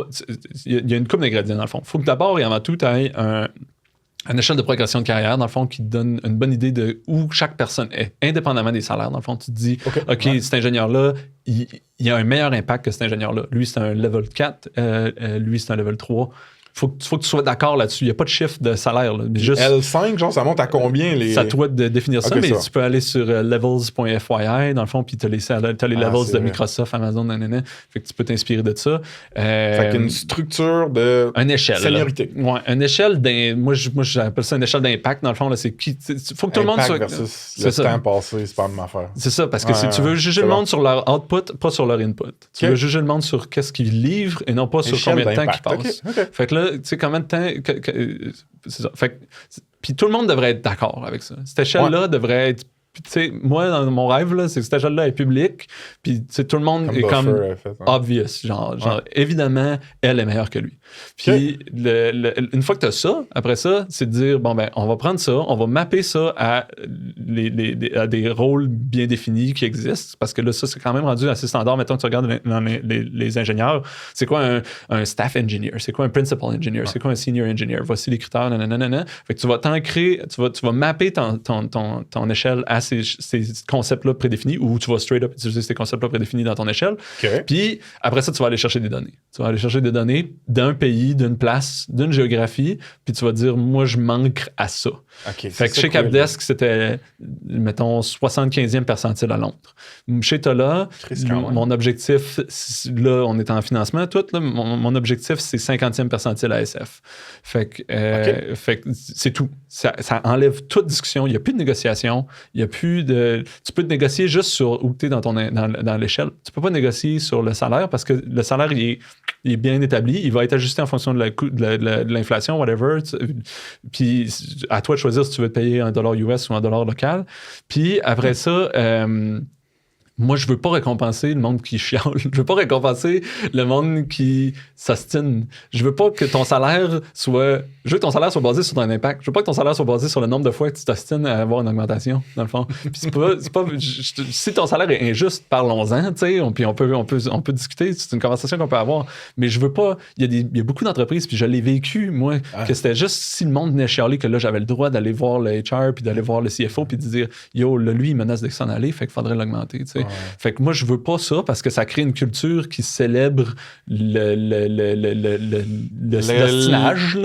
Oui, une forme de négociation si tu voulais être plus positif. C'est ça, mettons... mais puis c'est correct de négocier, tu sais, puis on peut... Tu sais, il y a un range là, aussi à l'intérieur de différentes échelles. On peut négocier là-dedans, on a du wiggle room, mais ultimement... tu vas dire un non strict si ça dépasse ce wiggle room-là qui, lui, est mappé à un endroit dans ton échelle d'impact.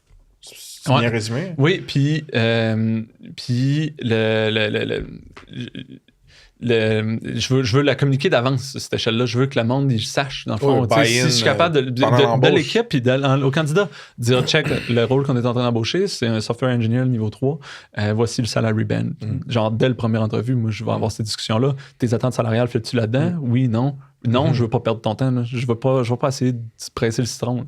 Si tu es capable de trouver une job qui te paye 300 000 parce que tu es basé à SF, go for it, mon gars. Là. Genre, c'est juste pas un bon fit. Là. Ouais. Puis comment... J'ai tellement de trucs là-dessus. J'essaie juste de jouer l'avocat du diable pour le faire. Ouais, vas-y, j'aime ça. Parce que là, récemment, j'ai fait un posting d'une job marketing junior à intermédiaire pour Ça se passe. Puis il y a plusieurs des choses que tu as mentionnées là que moi j'ai appliquées, c'est-à-dire une transparence au niveau du salaire, genre qu'est-ce qui fonctionne pas. Bon, on n'est pas une grosse organisation, on n'a pas d'échelle d'impact encore, mais mettons que je n'avais pas mis le salaire. En ne mettant pas le salaire, je maximise les chances d'avoir un impact de charisme, de séduction, de vente, de story quand je parle à la personne pour que cette personne-là fasse comme ouais, finalement, j'aurais voulu... Tu sais, moi, je pense que c'est 52 à 68 que j'ai mis. J'aurais voulu 70, mais Chris, genre... T'as-tu vu le gars, man? T'as-tu vu sa vision? Il est trop hot. C'est ça. Non, mais comme... Fait que, tu sais... Puis, tu sais, c'est sûr que moi, j'ai eu Georges comme mentor, qui est un grand séducteur, un gars charismatique, tu sais, qu'il y a beaucoup de monde qui venait chez Spectrum, Snipcart, juste... pas juste pour le salaire, disons. Vraiment pas juste pour le salaire, même. Fait que je me dis, c'est-tu comme un espèce de levier... que tu t'enlèves en étant transparent from the get-go? Mais c'est pas. Potentiellement, il y a peut-être quelqu'un qui va dire OK, ben moi, c'est non négociable, je veux absolument 70, puis là, il va se fermer cette porte-là, dans le fond. Puis ça se peut. Puis peut-être que tu aurais été capable de le convaincre, finalement, à force de discussion. Mais tu trouves d'autres leviers. En mettant de l'avant tes valeurs de transparence, d'égalité, et tu te crées d'autres opportunités. Moi, je pense que la meilleure stratégie pour embaucher, c'est d'avoir une forte position sur quitter what you stand for, puis genre stand by it. Fait que si toi, tu penses que si toi, une des valeurs, qu'elle soit explicite ou implicite, c'est on est charismatique puis on est capable de séduire le monde. Ouais, exact. Ben, tu sais, c'est cool. Moi, je vais t'infecter avec mon hype, dans le fond, là, puis tu vas être craqué, mais tu vas savoir d'avance c'est quoi le salaire. Puis, tu sais, j'ai jasé avec une candidate cette semaine, puis j'étais comme, elle a appliqué sur le job posting, puis elle avait, sur son profil, elle avait ses attentes salariales. J'ai écrit un loom, j'ai dit, hey, check, je suis vraiment content, ton profil est vraiment impressionnant, mais je peux pas te payer ce salaire-là. Elle dit, pour la bonne compagnie, je suis prêt à compromettre ça, il faudrait qu'on se rencontre. Voilà. Fait que je pense pas que je pense que tu peux quand même séduire le monde, même si tu mets ton salaire up. Je vais être honnête avec toi, Doug, c'est vraiment pas nul, mais genre simple comme raison, mais il y a aussi le fait que j'ai pas le goût genre de négocier, puis de m'ostiner, puis de faire des back and forth, puis c'est comme, check, j'ai parlé à du monde dans le market, j'ai fait un plus tant de pourcentage de quand moi j'étais à cette époque-là versus aujourd'hui. J'ai checké mes finances. Je sais à peu près ce que je vais vendre. C'est ça que je peux payer. Ça me fait... Si t'es méga junior, tu vas être plus vers le début. Si t'es plus intermédiaire, tu vas être... That's it, genre. J'ai pas le temps. En ce moment, je suis tout seul, là, genre, avec des contractants puis tout ça. J'ai pas le temps, man, de genre m'ostiner puis de faire des processus de 3 mois. Il y a des devs, là, que ça a été long avant que je les amène chez Snipcart à l'époque. Fait il y a juste cette espèce de let's get straight to it, là, genre. Ben, c'est pour ça que je te dis, moi, la pire affaire que tu peux faire, à mon avis, c'est de parler de salaire à la fin du processus. Tu devrais parler du salaire au début. Si c'est pas affiché, tu devrais quand même parler du salaire au moins lors de la première rencontre. Pour respecter le temps. C'est une question de respect, puis c'est ton temps, puis c'est son temps. Fait que, ben, dans cette optique-là, une dernière parenthèse RH, respect de son temps, tout ça. Est-ce que tu penses qu'on devrait payer les gens pour un test technique? C'est une bonne question. C'est quelque chose que j'aimerais ça. Il y a des ramifications, là, dans le fond, là, à savoir, bon, fait que là, cette personne-là, il va falloir qu'elle paye des taxes sur ce revenu-là, puis là, faut qu'elle t'invoice, puis là, il y a comme une complexité par rapport à ça. Je pense que si, moi, j'étais là, le test technique, on te dit passe 2 heures. 2 heures, je suis à l'aise à dire que tu vas le faire sur ton temps, dans le fond, puis le processus d'embauche va être tête puis rapide autant que possible. Ouais, mais c'est même pas ça, là, je le fais pas pour ça, c'est juste parce que je peux pas évaluer tes compétences techniques en 15 minutes. Là, fait que j'ai besoin qu'il y ait un commitment de temps, puis 2 heures, c'est comme pas assez pour payer. Mais je suis vraiment... moi, je trouve ça super cool, le monde qui font, par exemple, OK, tu vas venir passer une semaine avec nous, on va te payer. Ouais, Nito, ils font ça. Je trouve ça malade. Vanessa parlait de ça. Si tu es capable de faire ça, dans le fond, en étant remote, il faudrait que le monde soit genre en contrat, puis il y aurait peut-être moyen, mais si tu es capable de faire ça sans que ça soit compliqué, dans le fond, là, peut-être que tu les payes en carte Saint-Hubert. Ben, dans le fond, c'est le best. C'est le best. Comme je te dis, il faut que ton processus d'embauche, à la fin du processus d'embauche, tu sois capable de faire confiance à cette personne-là. Si c'est ça que ça te prend pour pouvoir faire confiance à cette personne-là, ben c'est super. Ouais. Parce que chez Unito, justement, c'est... Tu signes un NDA, tu viens faire un genre de 1 ou 2 semaines, ou quelques semaines, là, plusieurs jours du moins, puis t'as accès à de la vraie data, tu travailles avec le vrai monde, t'es payé, genre, oui, ça va être un revenu que tu vas déclarer, etc. Puis comme, tout l'aspect de toi là, de je rencontre tout le monde avant de sign in, ben, tu le fais ça le fait littéralement. Parce qu'ils ont un bureau, dans le fond. Ouais, c'est ça, ils sont à Montréal, mostly, si je m'abuse. Une crise de belle compagnie, ça, on pourrait s'en reparler. OK, man, je pense que j'ai fait le tour de toutes mes questions RH, mais c'est juste que c'est tellement important pour moi, man, que les leaders qui sont dev à founder ou juste les founders pas techniques qui sont comme comment je fais pour embaucher, pas juste des devs, des gens en général, puis comment je structure mes choses, il faut des modèles, de l'inspiration puis des exemples, puis tu nous en as donné une chier, fait que c'est parfait. C'est ça. C'est pas facile, tu sais. Puis là, présentement, je suis en train d'embaucher quelqu'un à vendre, puis c'est vraiment plus difficile pour moi, tu sais, parce que là, c'est comment t'assesses, comment toi tu ferais pour évaluer si quelqu'un est un bon programmeur, tu sais, faut que tu faut que je passe par toi. C'est ça. C'est ça. Genre, j'ai pas le choix d'avoir des pairs. C'est ça que je suis en train de travailler, dans le fond, là. Fait que c'est plus facile. Il y a certains profils pour lesquels c'est définitivement plus facile. Nous autres, on était Charles Ouellette de Snipcart et moi, on était en symbiose dans les premières embauches. Là. C'était genre, check, moi je vais te dire si côté soft skills, côté ton ambition, les références qu'il y a, c'est bon. Mais quand on arrive au test technique, man, genre Charles, time to shine. Là, genre. Puis moi, je me fie à 100% à ce que tu dis, tu sais. Fait que je suis curieux, tu fais quoi dans ce temps-là? Tu pings dans ton réseau, t'es comme... Ouais. Yo, quel test je fais faire à ce monde-là pour la vente? Comment t'évalues? Ouais, c'est un processus en cours, là. Okay. Mais oui, là, c'est ça. C'est de taper le monde. Faut que tu trouves quelqu'un who knows what great looks like, tu sais, dans ce domaine-là. Fait que c'est souvent, c'est des experts, c'est du monde qui ont déjà embauché beaucoup dans ce profil-là ou qui ont collaboré beaucoup avec ce type de gens-là. Ouais, t'as pas le choix, là. T'as pas le choix, là, tu peux pourquoi c'est toi qui fais ça versus ton co-founder? C'est une question de time zone dans ce cas-ci. Là. C'est juste parce que c'est du monde en embauchant les ventes aux États-Unis, fait que c'est moi qui est mieux positionné pour les rencontrer. Okay.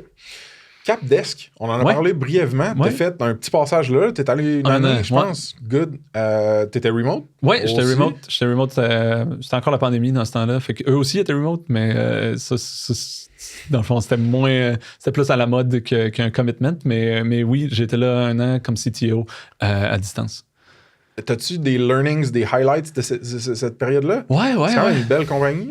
Oui, c'est vraiment une belle compagnie. Ça a été un beau exit, dans le fond. Puis là, aujourd'hui, Carta, c'est une énorme machine, dans le fond. Puis il y a des rumeurs qu'ils vont IPO prochainement. Puis c'est gros, là.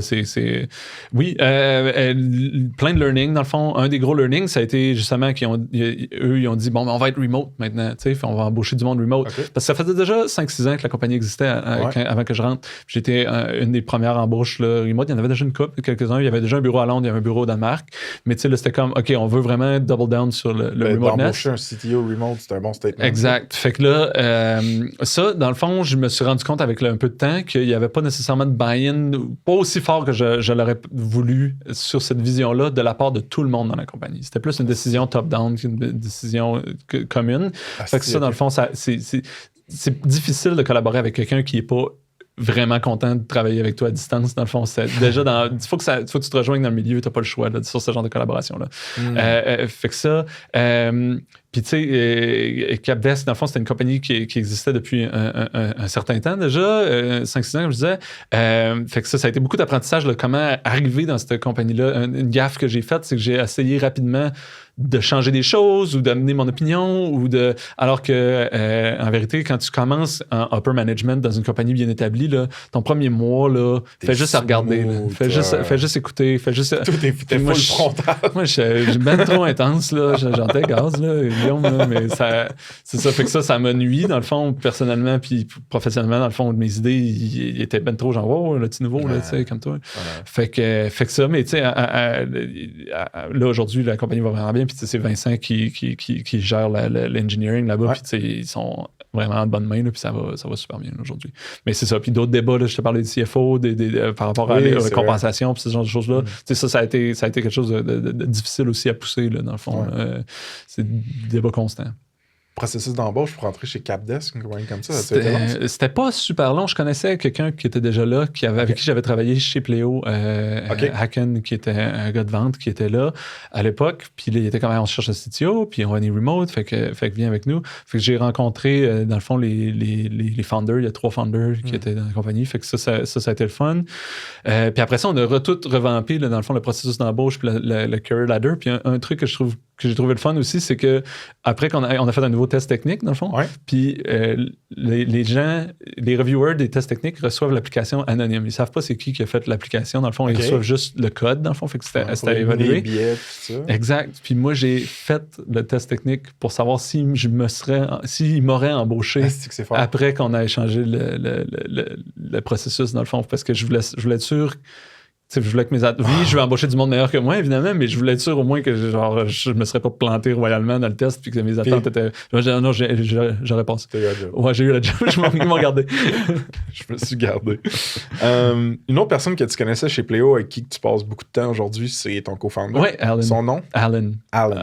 C'est-tu un Danois? Non, c'est un Slovénien. Oui, il vient de la Slovénie, dans le nord de la Slovénie. Puis, mais lui, il vit au Danemark. Puis c'est là que je l'ai connu. Lui, c'était le premier embauche chez Pléo, c'est marketing, sales, growth. Parfait. Fait que ce côté-là. Oui, lui, c'est vraiment plus le CEO, puis moi aussi le CTO, là, vraiment une bonne équipe.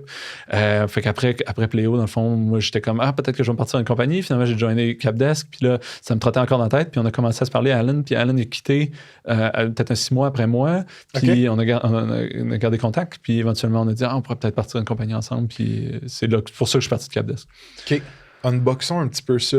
Qu'est-ce qui, pendant que tu étais chez Pléo ou juste quand tu t'en allais, qu'est-ce qui était arrivé qui faisait que tu pouvais faire confiance à ce gars-là? Que genre l'idée de peut-être la lancer avec lui, la compagnie. Hey man, c'est vraiment une bonne question. C'est une complémentarité de skills, ça c'est une chose, mais tu sais, c'est très factuel, c'est pas vraiment ton émotionnel ou genre. C'est beaucoup genre des vibes, là. On avait vraiment une bonne. On était capable de se parler, on était capable de se dire les vraies affaires. Puis après, quand on soit parti de Pléo, dans le fond, on a continué à se parler, puis. On a respectivement passé à travers des trucs difficiles, puis on s'est jasé de ça, puis on était l'un pour l'autre, puis c'était vraiment intéressant de voir ce côté-là de l'autre personne, puis on a appris à mieux se connaître. Puis c'est la complémentarité, dans le fond. Puis après ça, avant même de commencer la compagnie, on a comme les valeurs là, qu'on a aujourd'hui, on appelle ça our DNA. Là, on a écrit cette page-là, Notion, c'est une des premières pages qu'on a écrites, puis on savait pas ce qu'on allait bâtir, mais on avait écrit ça, parce que j'étais comme, si on n'est pas d'accord sur les valeurs fondamentales de la compagnie, on sera pas capable de travailler ensemble. Fait que tu sais, c'est des discussions comme ça là, qui m'ont amené la certitude que c'était la bonne personne pour moi. Là. Mais il y a eu un degré de profondeur supplémentaire humain. Là. Genre, on a vécu des trucs tough chacun de notre bord, on a été capable de parler de ces choses-là. Je pense que quand tu peux voir des personnes dans les moments difficiles puis vulnérables, les chances que tu connectes avec eux puis que tu vois si les valeurs sont alignées puis tout ça sont méga plus fort. Ouais, c'est vraiment important pour moi, là, dans le fond. Je voudrais pas comme walk on eggshells autour de mon cofondateur. Là. Pour moi, les relations, il faut vraiment que ça soit genre, je veux être 100% moi-même. Puis que je niaise tout le temps ma blonde avec qui je suis marié, je niaise tout le temps, mais je dis tout le temps la même chose à elle puis à mon cofondateur. Pour moi, partir de là, c'est un plus gros commitment que mon mariage. Tu sais, c'est... Oh, oui. Puis tu sais, je le pense, c'est pas vrai. C'est juste... Je travaille pas, je passe tellement de temps à job, puis on passe à travers des épreuves. Évidemment, on passe à travers plein d'épreuves dans notre vie de couple. Mais là, ça va vraiment vite. Là, c'est comme si, genre, OK, on commence à sortir ensemble, on se marie, puis on a 12 enfants, puis on déménage, puis tout en même temps. Là, fait que c'est un gros commitment, puis je veux être là pour lui, puis je veux qu'il soit là pour moi, puis il fallait vraiment être sur la même longueur d'onde là-dessus, puis sur le commitment aussi de temps qu'on ferait. Une source fréquente la première raison pourquoi les startups échouent, la plus fréquente, c'est un fallout entre les fondateurs, dans le fond, surtout dans les early days. Puis, je voulais vraiment éviter ça. Puis, je voulais qu'on soit vraiment sur le même fit. Puis, c'est ça, une des raisons fréquentes de conflit entre les fondateurs, c'est il y en a un qui passe plus de temps que l'autre, puis, mais l'équité, mettons, est 50-50. Puis, il y en a un qui passe 80 heures par semaine, puis l'autre, il en passe 50. Puis là, c'est genre une source de frustration. Fait que, on s'est comme mis d'accord sur combien de temps qu'on allait mettre, puis comment on allait répartir les tâches. Puis... Fait que l'idée de te lancer une startup, de builder un produit, ta propre compagnie, c'était là dans ta tête avant même Capdesk? Toujours. Ça a toujours été là. Toujours? Toujours. Mettons, Coveo, là, c'était là. Moi, c'était genre... C'était une des raisons. Là, c'était genre, OK, je veux acquérir les skills que j'ai besoin pour me rendre à mon endgame qui est de partir à ma compagnie. Okay. Fait que, OK, je vais devenir team lead. OK, je vais partir à un nouveau projet. OK, je vais investir dans le cloud parce que je pense que c'est là que ça s'en va. Je veux travailler remote parce que je pense que ça va être la réalité. Fait que, tu sais, aller chercher toutes les skills pour pouvoir avoir mon toolbox puis dire, OK, là, je suis prêt. T'allais ramasser un peu ton inventaire d'items légendaires avant de pogner le boss. Ouais, exact. Pourquoi? Parce que c'était des bons salaires que tu avais dans toutes ces compagnies-là, je suis convaincu. À la limite, quelqu'un pourrait faire l'argument de genre, tu sais, avec un minimum de discipline, d'économie, tu aurais probablement pu générer un petit seed pour bootstrapper ta compagnie, mettons. Ouais. Pourquoi, là, ta compagnie est financée, puis pourquoi elle est aux États-Unis? Ouais, c'est pas la même réponse aux deux questions. Pourquoi c'est financé, c'est parce que c'est du fintech. Puis le produit qu'on fait ne se prête pas bien à du bootstrapping, dans le fond. Pourquoi? Parce que du fintech, c'est énormément de coûts d'avance. Dans le fond, il faut que tu fasses des partenariats avec des banques, il faut que tu fasses il y a beaucoup de frais d'avocat, il y a beaucoup de... Il y a tellement de choses qu'il faut que tu bâtisses avant de te dire OK, j'ai un produit puis je suis live. C'est des centaines de milliers de dollars qu'il faut que tu dépenses. Okay. Fait que ça, ça se prête pas bien à un play bootstrap à moins que tu sois fucking riche. Il y a Column, qui est une banque aux États-Unis, qui est l'ancien gars de Plaid, je pense. Là. Ouais. Lui, son argent est fait, fait qu'il est mort de rire, puis il n'y a pas lui, il peut bootstrapper ça parce qu'il y a le capital pour. Moi, je suis vraiment pas... Il n'y a pas même boot à strapper. Ouais, c'est ça. Ces lacets sont longs. Mais les miennes sont plus courtes. Puis même si j'avais pilé du cash, ça prend du monde, ça prend des avocats, ça prend juste une entente avec une banque, là, c'est des milliers de dollars par mois. Fait que à moins que tu aies une idée genre, qui te permet de vraiment générer énormément de revenus très, très, très rapidement, ce qui n'est pas le cas avec Tola, c'est plus un long play, ben ça marche pas. Là. C'est juste incompatible puis fondamentalement. Tu aimais le problème que tu as décrit au début de notre conversation assez pour te dire ben moi, je vais financer de la manière que je dois financer pour régler ce problème-là. Ouais. Ben moi, c'est une couple de motivation, dans le fond. C'est de un, oui, le problème, je pense qu'il est vraiment excitant, puis il y a vraiment besoin d'être réglé, puis je pense qu'on est vraiment les bons pour le régler. Puis de deux, je t'en ai parlé, moi, je veux travailler avec les meilleurs, puis les meilleurs, ben ils travaillent pas pour 55 000 par année. Là. Fait que si je veux me payer le talent, puis je veux leur promettre un multiple sur leur équité, parce qu'on offre toujours deux packages à tout le monde qu'on embauche. Un salary focus package puis un equity focus package. Les deux ont les deux components to it, mais c'est eux qui choisissent, dans le fond. Mettons qu'une fois qu'on t'envoie l'offre, tu as deux décisions à faire. Tu as le equity salary focus package, puis tu as est-ce que tu veux être un employé ou tu veux être à contrat. Puis si tu es à contrat, dans le fond, nous, ça nous coûte moins cher parce qu'on n'a pas besoin de payer, mettons, les health insurance ou dépendamment des pays, les frais diffèrent. Puis ces économies-là, on les passe à l'employé. Fait que nous, ça nous coûte le même prix, mais ton salaire brut, dans le fond, va être plus élevé en étant contracteur, mais tu vas perdre les bénéfices, comme, mettons, je sais pas, au Brésil, une compagnie doit te payer le lunch. Mais là, tu perds cet avantage-là parce que t'es à contrat. Mais tu peux te payer un lunch avec la différence d'argent. Fait que, pourquoi je parle de ça? C'est que, c'est ça, on offre ces deux packages-là, puis là, pour que le salaire soit à un chiffre intéressant, fallait aller chercher du capital. Puis pour que l'équité soit excitante, c'est plus facile de justifier ou ça cadre vraiment mieux dans une stratégie qui est VC-backed parce que là, tu vas aller chercher un multiple beaucoup plus élevé. Puis là, tes intérêts sont alignés avec les intérêts des investisseurs externes. Tu sais, ça, je peux pas transformer Tola, mettons, en une lifestyle business ou quoi que ce soit. J'ai des investisseurs, dans le fond, qui veulent 1000x sur leur investissement. Puis l'autre réponse, tu as bien fait de les séparer. Je t'ai dit pourquoi c'est financé. Tu m'as expliqué. Contexte fintech, je travaille avec les meilleurs. C'est des coûts upfront un petit peu là, au niveau de ce que je construis. Pourquoi aux États-Unis? Fait on avait deux choix. Dans le fond, soit c'était l'Europe ou soit c'était les États-Unis. Moi, j'arrivais de Pléo. Dans le fond, fait que l'Europe, c'était un step facile. J'arrivais pas de Pléo, mais j'arrivais de Pléo Capdesk. Puis c'était vraiment une transition simple pour moi. Je me disais, on pourrait continuer à focuser sur le marché de l'Europe. Je connaissais bien l'écosystème financier là-bas. Fait qu'on s'est dit, mais moi, toutes les fintech, toutes les compagnies européennes pour lesquelles j'ai travaillé, puis les compagnies canadiennes aussi, c'est tout le temps, on s'en va aux États-Unis. Puis c'est là que ça va devenir le fun, ça va devenir sérieux. Puis c'est là que c'est le dernier boss qui est aux États-Unis. Genre, en fintech, mais en général, dans le fond, là, si on perce le marché européen, c'est là que genre les opportunités vont se présenter à nous, puis on va croître énormément grâce à ça. Fait que chez Pléo, c'était tout le temps l'année prochaine, on va aux States. Puis l'année prochaine arrive, puis il y a tout le temps mille et une raisons pour qu'on va pas aux States. Fait que là, on a dit, check. On peut commencer à hard, tout de suite, aller jouer contre Ramp, Brex, Build.com ou essayer de se faire une niche où il n'y a pas de monde. Mais on était ambivalent. On a dit on va appliquer sur Y Combinator. Puis si on se fait prendre chez Y Combinator, ça va nous ouvrir des portes sur le marché américain. Puis on va aller dans le marché américain. Fait que c'est ça le flip a coin un peu qu'on a fait. C'était. Puis au niveau de l'infrastructure bancaire, il me semble que tu me parlais aussi. C'est vraiment différent. C'est ça. Genre, c'est pas la même chose de builder de la fintech au Canada, en Scandinavie ou aux États-Unis. Il y a comme plus d'options aux States, genre. C'est comme plus le Far West aux États-Unis. Fait d'opportunités. C'est fractionné. Tu sais, au Canada, on a le nombre de banques qu'on a, ça se compte sur deux mains.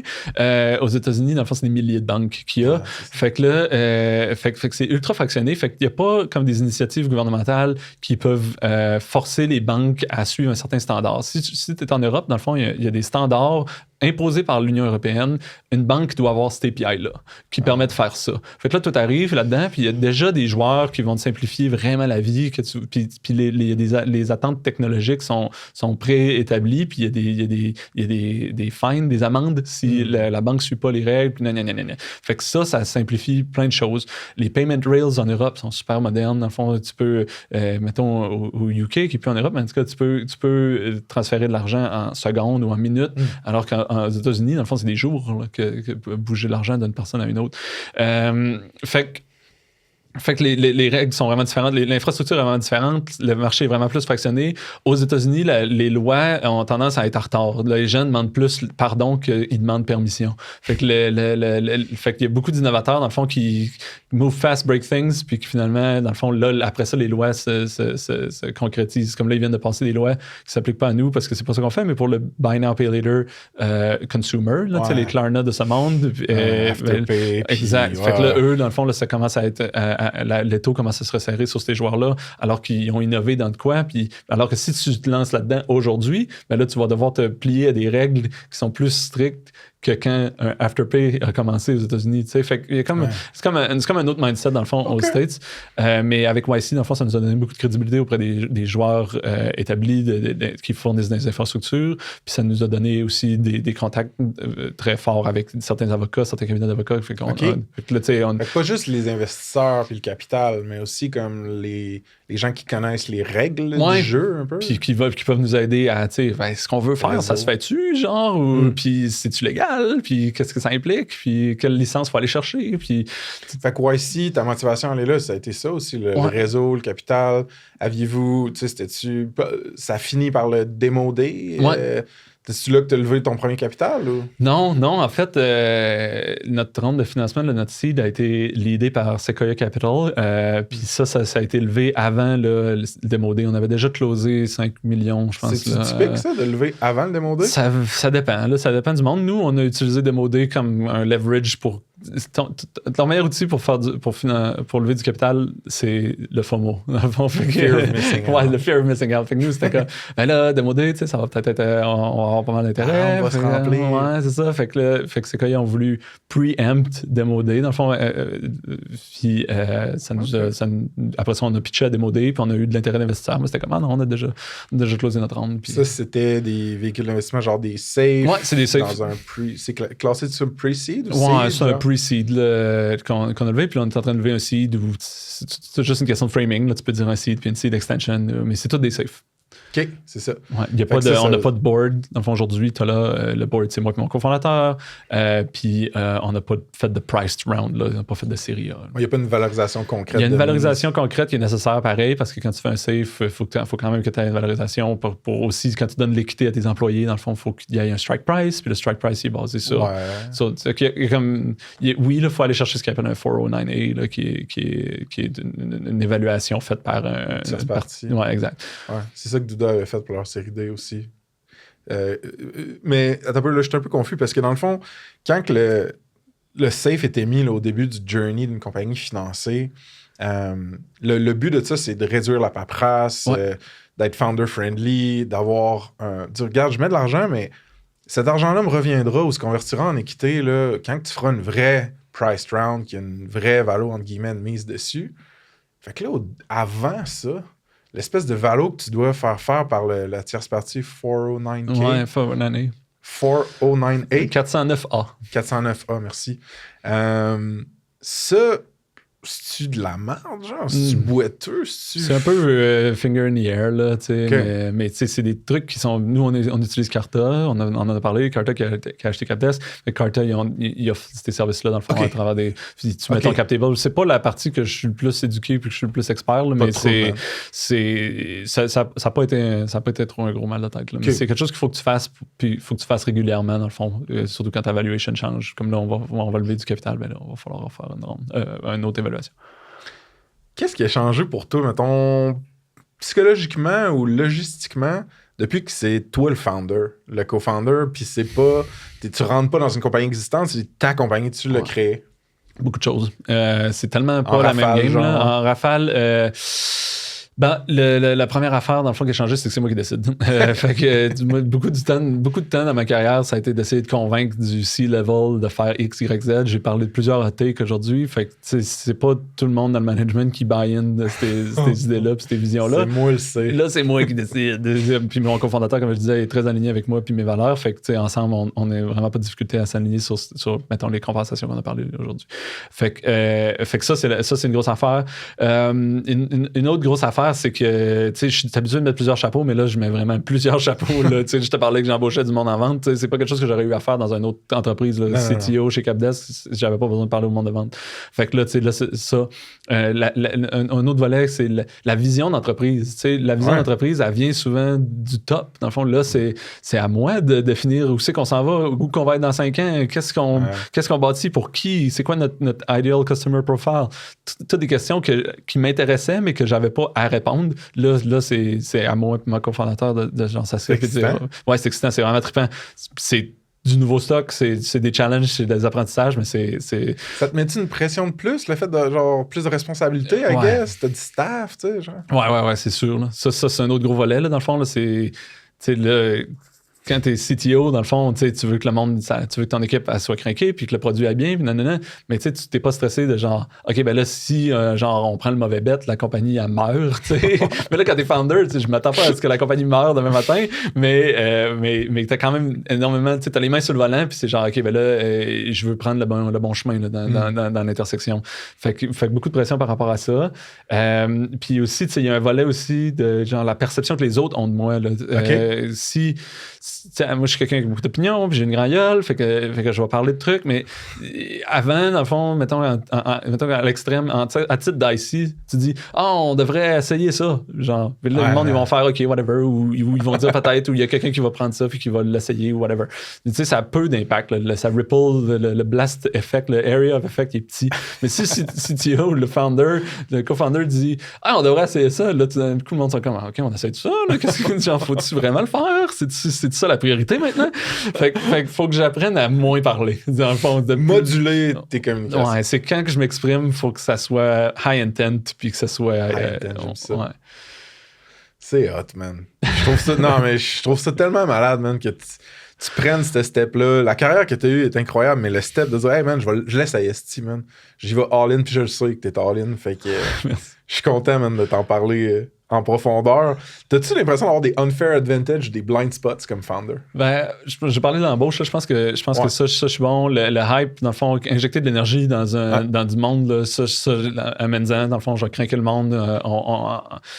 Ça a l'air impossible. Ah ouais, on va leur montrer, genre. Fait que ça, puis tu sais, le fait, en tant que fondateur, il faut tout le temps que tu te réinventes, dans le fond. Il faut que tout le temps que tu t'améliores. Il faut tout le temps que tu gardes ton edge sharp. Puis au fur et à mesure que la compagnie grossit, tes responsabilités changent. Fait qu'il faut que tu restes vraiment flexible. Fait que ça, je pense que je suis pas pire. Je suis pas insane, mais je pense que je suis pas pire dans le fond. OK, là, je vais apprendre à embaucher du monde de vente. OK, là, je vais apprendre à faire du product management plus, tu sais. Mais ça vient de ta drive de tout le temps t'améliorer aussi qui te pousse. Ça, je pense que c'est mes avantages. Mes inconvénients, dans le fond, ou les trucs que j'ai le plus de difficultés. Angle mort. Les angles morts, ouais. C'est. Je suis pas quelqu'un de très patient de base. Fait que ça, c'est plus difficile, dans le fond, parce qu'il faut que tu sois patient. Parce que des fois, tu sais, quand tu fais du code, c'est souvent les résultats sont concrets rapidement.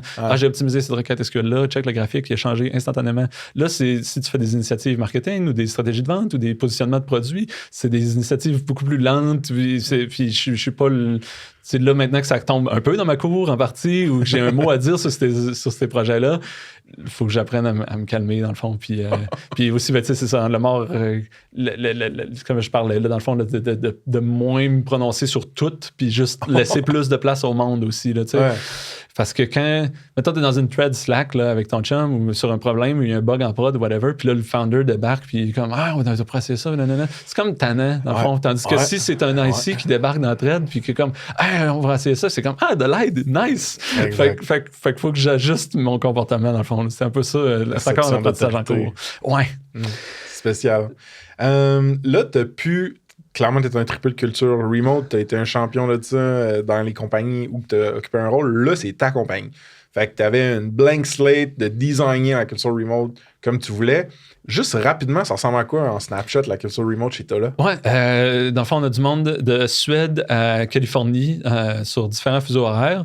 Puis à chaque jour, on a un seul meeting, dans le fond, qui est obligatoire. Ou bien obligatoire, c'est dans la mesure que tu es capable d'être là, d'être présent. Ça s'appelle le huddle, le daily huddle. Moi, ici à Québec, c'est à 12h30. Puis là, ça dure une demi-heure, 1 heure. Puis là, on parle de trucs de job ou si on n'a rien de job à parler, ben on fait du water cooler talk, dans le fond, de c'est quoi, quel film t'écoutes ou quelle série télé, whatever. On parle de n'importe quoi. C'est un espèce de Google Meet, dans le fond, qui se fait automatiquement puis que tout le monde join casual ad hoc.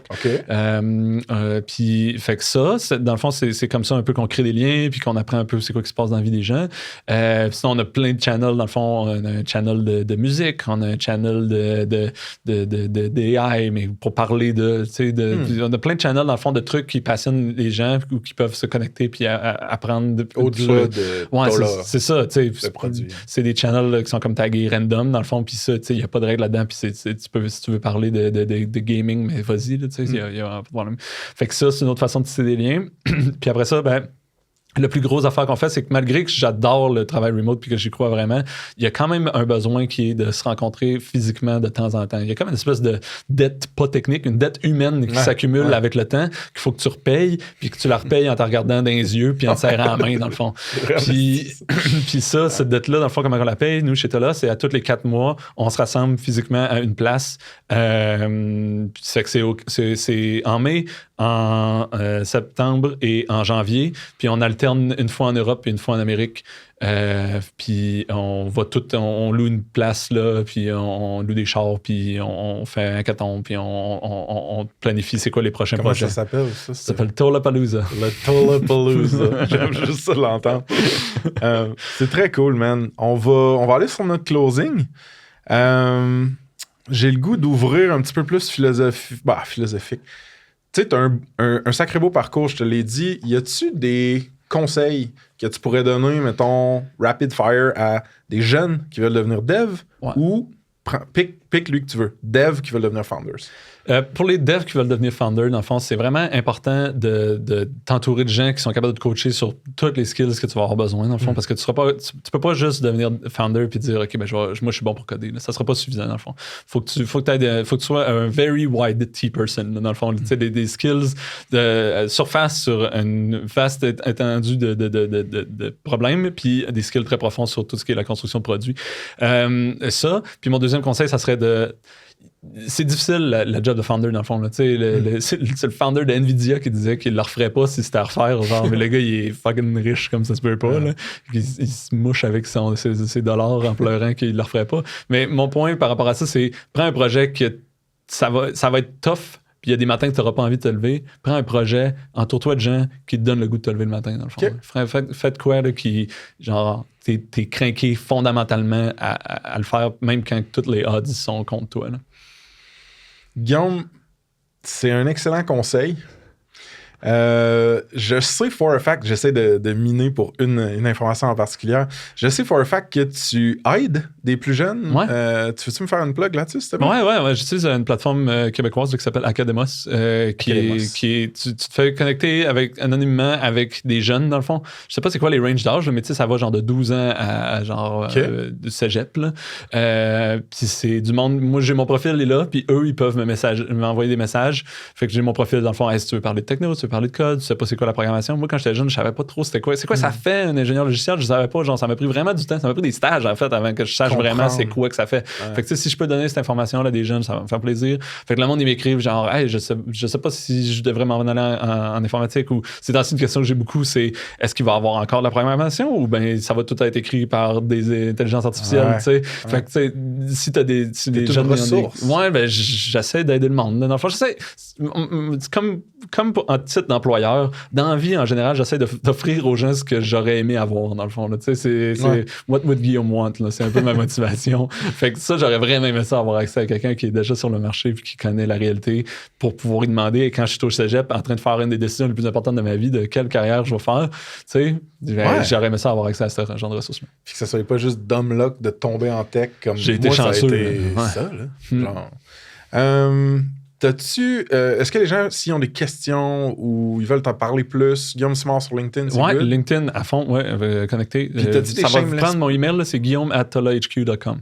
Guillaume@tollahq.com. Ouais. Ah ouais, t'es un de ces genres-là qui met une petite gateway là, avant de te connecter. Ouais, c'est ça. Parce que quand t'es rendu founder, ça, c'est une autre affaire qui change. C'est qu'il y a du monde qui veut te vendre des cochons. Ouais. Mais toi, tu le sais aussi. Là, je suis sûr que t'es fortement sollicité également. Ouais. Puis sinon, t'as-tu des shameless plugs? Genre, embauchez-vous? Y a-tu des news de compagnie que tu veux share? On embauche. Présentement, on embauche en vente. J'en ai parlé dans le fond. Fait que ça va être aux États-Unis. Mais si vous connaissez du monde, ça va me faire plaisir de leur en parler. Mais sinon, on va faire on est en train de closer une dernière ronde de financement, une deuxième ronde de financement. Puis on va probablement réembaucher potentiellement 2 ingénieurs. Si vous avez du monde front-end qui écoute ou full stack, vraiment ouvert à jaser, du monde qui a envie de triper, qui a envie de travailler avec si ce que j'ai tout déblatéré aujourd'hui, ça résonne avec vous, ben, je serais vraiment content de vous parler. C'est usestolla.com? Le site, c'est usestolla.com. Ça, c'est une autre histoire qu'on n'a pas parlé, mais on a changé de domaine. C'est pour ça que mon email est @tollahq.com, usestolla.com. Pour un prochain podcast, on parlera de tolla.com et qu'est-ce qui se passe avec ça. Ben écoute, il restera du stock, fait que ça risque de se repasser. D'autres, c'est toujours un plaisir de parler avec toi. Merci. Ça fait plaisir, merci bien.